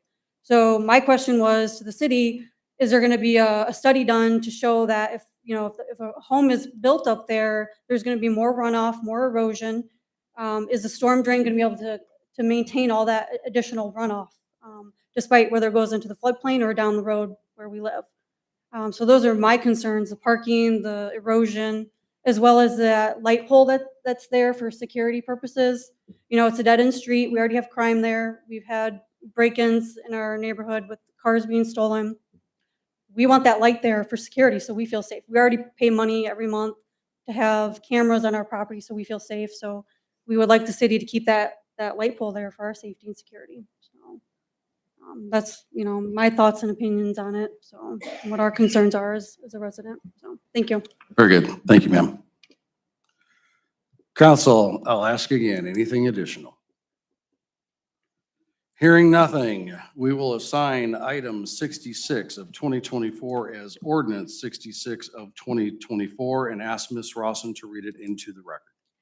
Authorizing the mayor, director of public service, and finance director to enter into an encroachment agreement with Mr. Shane Mantufel, 2511, 2507, 2505, and 2501 Bleecker Street, lots 82 through 85 of Cloverdale Heights, Oregon, Ohio, for the placement of a driveway within the unapproved right-of-way of Bleecker Street between Grasser Street and Wheeling Street and declaring an emergency. Thank you, Ms. Rawson. Council. Mr. President, Mr. Reeves. I move for passage of ordinance 66 of 2024 as an emergency measure. Thank you, Mr. Reeves. Second. Seconded by Mr. Wallenzak. We have a motion by Mr. Reeves, a second by Mr. Wallenzak for ordinance 66 of 2024. Ms. Rawson, will you please take a roll call vote of council? Mr. Reeves? No. Mr. Wallenzeck? Yes. Mrs. Ackerman? No. Mr. Drake? No. Mr. Horniak? No. Mrs. Paula? No. Mr. Salander? No. Thank you, council. Ordinance 66 of 2024 fails by a vote of 1 yay and 6 nays. That concludes all the business on the agenda items we have for this evening. We will now move on to the mayor's report. Thank you, Mr. President. And I have some appointments, and I see, I'm believing you got the correspondence, and I will start from the Division of Streets. And these are seasonal appointments, and they would have an effective date of April 9th, 2024. The first three are Utility Worker 1, Classification 5, and that would be Rachel Beard of 402 Wilson Street, Genoa, Step 1, 1525. Alec Rivera, 4010 Brown Road, Step 2, 1550. Thomas, how to say this? Juarez. Juarez, all right. 3504 Lynbrook Lane, Step 3, 1575 an hour. And then Utility Worker 2, Classification 5, Donovan Coughlin, 553 Grasser, Step 2, $19 an hour. And I'd ask council's concurrence. And again, the appointment of these four individuals with the startup date of April 9th, 2024. Mr. President, Thank you, Mayor. Mr. Reeves. just for clarification, and I know I make mistakes as well.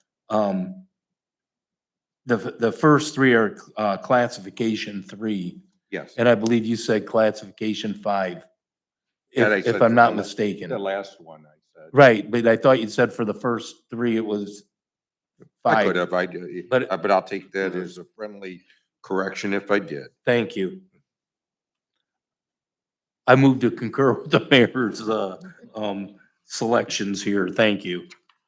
Thank you, Mr. Reeves. Somebody. Thank you, Ms. Powell. We have a concurrence by Mr. Reeves, a second by Ms. Powell. Of council, any objections?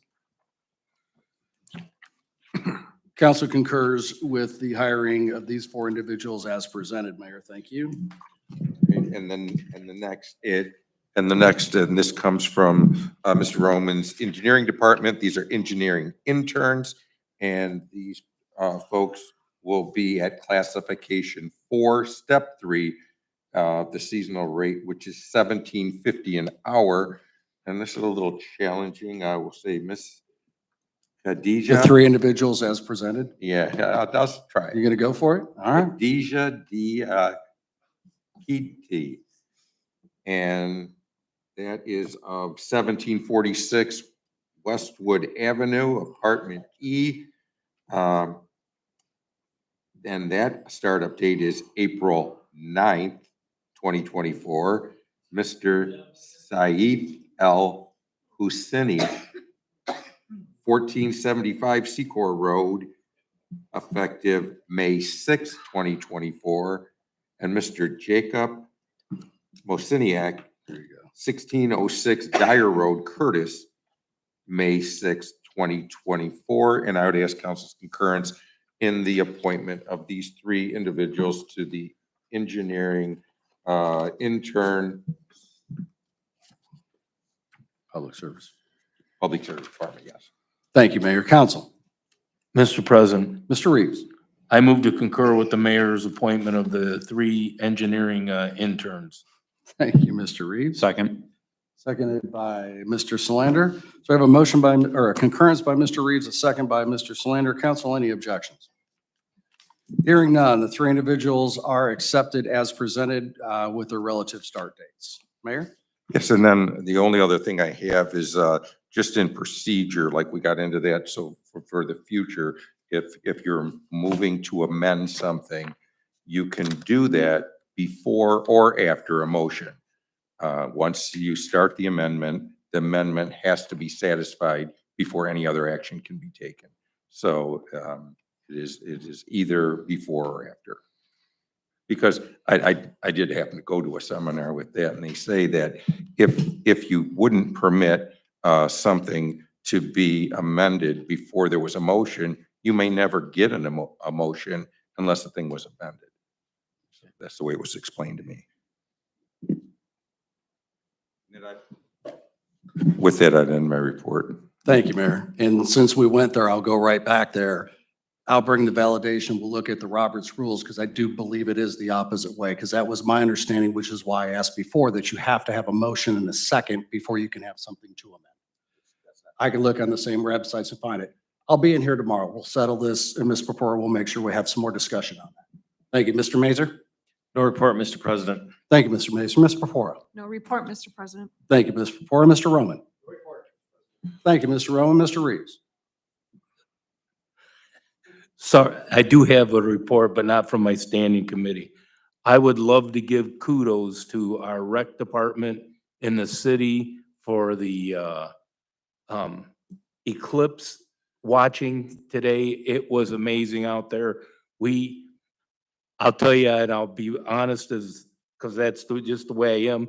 I thought it was awful geeky at first, going and doing this stuff, watching it. And we brought our 3 grandsons, and then my daughter came, and then son-in-law came. It was a great event.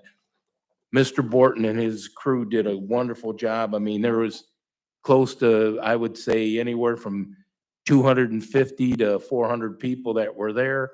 I couldn't tell because I had my goggles on most of the time. I sat and watched when Mr. Borton said it was just starting at about like 1:30 or 2 o'clock or whatever it was. And you could just see it just slowly. My wife and I were one of the last ones there because I said, well, if I wait, I'm not leaving until I see it all the way gone. And it took a long, long time for it to totally disappear. But our people did a wonderful job out there. And thank you, Ms. Gift, for all the gifts, I should say, the goggles, or the eyewear. It was really, really enjoyable. So kudos to all of our people. Thank you, Mr. Reeves. Thank you. Ms. Spalla. No report, Mr. President, but isn't isn't that your committee? I believe He so. said it, but not nothing from his standing committee. Well- It kind of confused me. Well, it wasn't something different. It was just this was something for everyone. Oh, gotcha. Yeah. No report, thank you. Thank you, Ms. Spalla. Mr. Wolenzak. No report this evening, Mr. President. Thank you, Mr. Wolenzak. Mrs. Ackerman. I was going to say that it isn't from my standing committee, but I guess the environmental and eclipse would fall into that. So you can't get me. But I echo Mr. Reeves' sentiments, and I'm disappointed that Mr. Mazer didn't keep his shirt on, so we would have the desk fully, represented. But it was It's like, I don't know what. it was very nice, and I just wanted to share that a woman came up to me because I was wearing the shirt. She thought, well, you're working there, I guess. And she came with her family from, I knew I was gonna forget it now. It's right about there. No, Rogers City, Michigan. And they stayed here in the Holiday Inn, and they thought it was a great family activity, really enjoyed it. And then the man behind us was from Ann Arbor. So anyway, so maybe the Oregon will realize a little bit of a financial impact too from us hosting, and all our hotels, I understand, were filled. So, but thank you for putting it together, Mr. Mazer and Mr. Borton, and the officer was there to watch out for us and everything. It was, all we missed was singing Kumbaya today, Terry. We can do it right now. Very good. Thank you, Mrs. Ackerman. Mr. Slander. No report from my standing committee, but I just wanted to thank Chief O'Brien. I did get a chance to go over and take a walk through a tour of Station 41 there on Wynn, as well as Station 42 over on Wheeling. And it was very informative, and I really appreciate you taking the time to do that very much. So thank you for that. Also, just real quick too, I had a cleanup that I did on Saturday. Did have 2 residents that joined me also over at St. Paul's Episcopal Church there on the corner. We got down into the creek and cleaned some trash out of there. There's a whole lot left there, so we spent about an hour and a half, but we're gonna head back there again and hopefully finish it up here in a couple of weeks. But thank you. Thank you, Mr. Slander. Mr. Drake. No report. Thank you, Mr. Drake. I do have something from my standing committee. Council members, I would like to call a meeting of the Economic Development Committee for next Monday at 6 p.m. here in council chambers. I have a feeling we'll have a few people here. One of the items will be talking or revisiting the Airbnb question. There's property maintenance code that we're talking about. We want to do an update and a discussion about town center in a new direction, moving there.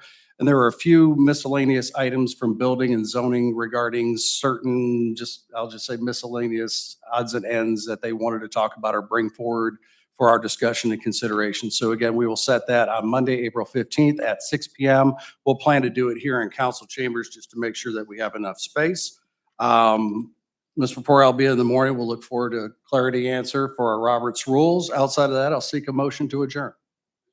Mr. Reeves. Thank you, Mr. Reeves. Second. Seconded by Mr. Solander. Council, any objections? Hearing none, meeting is adjourned.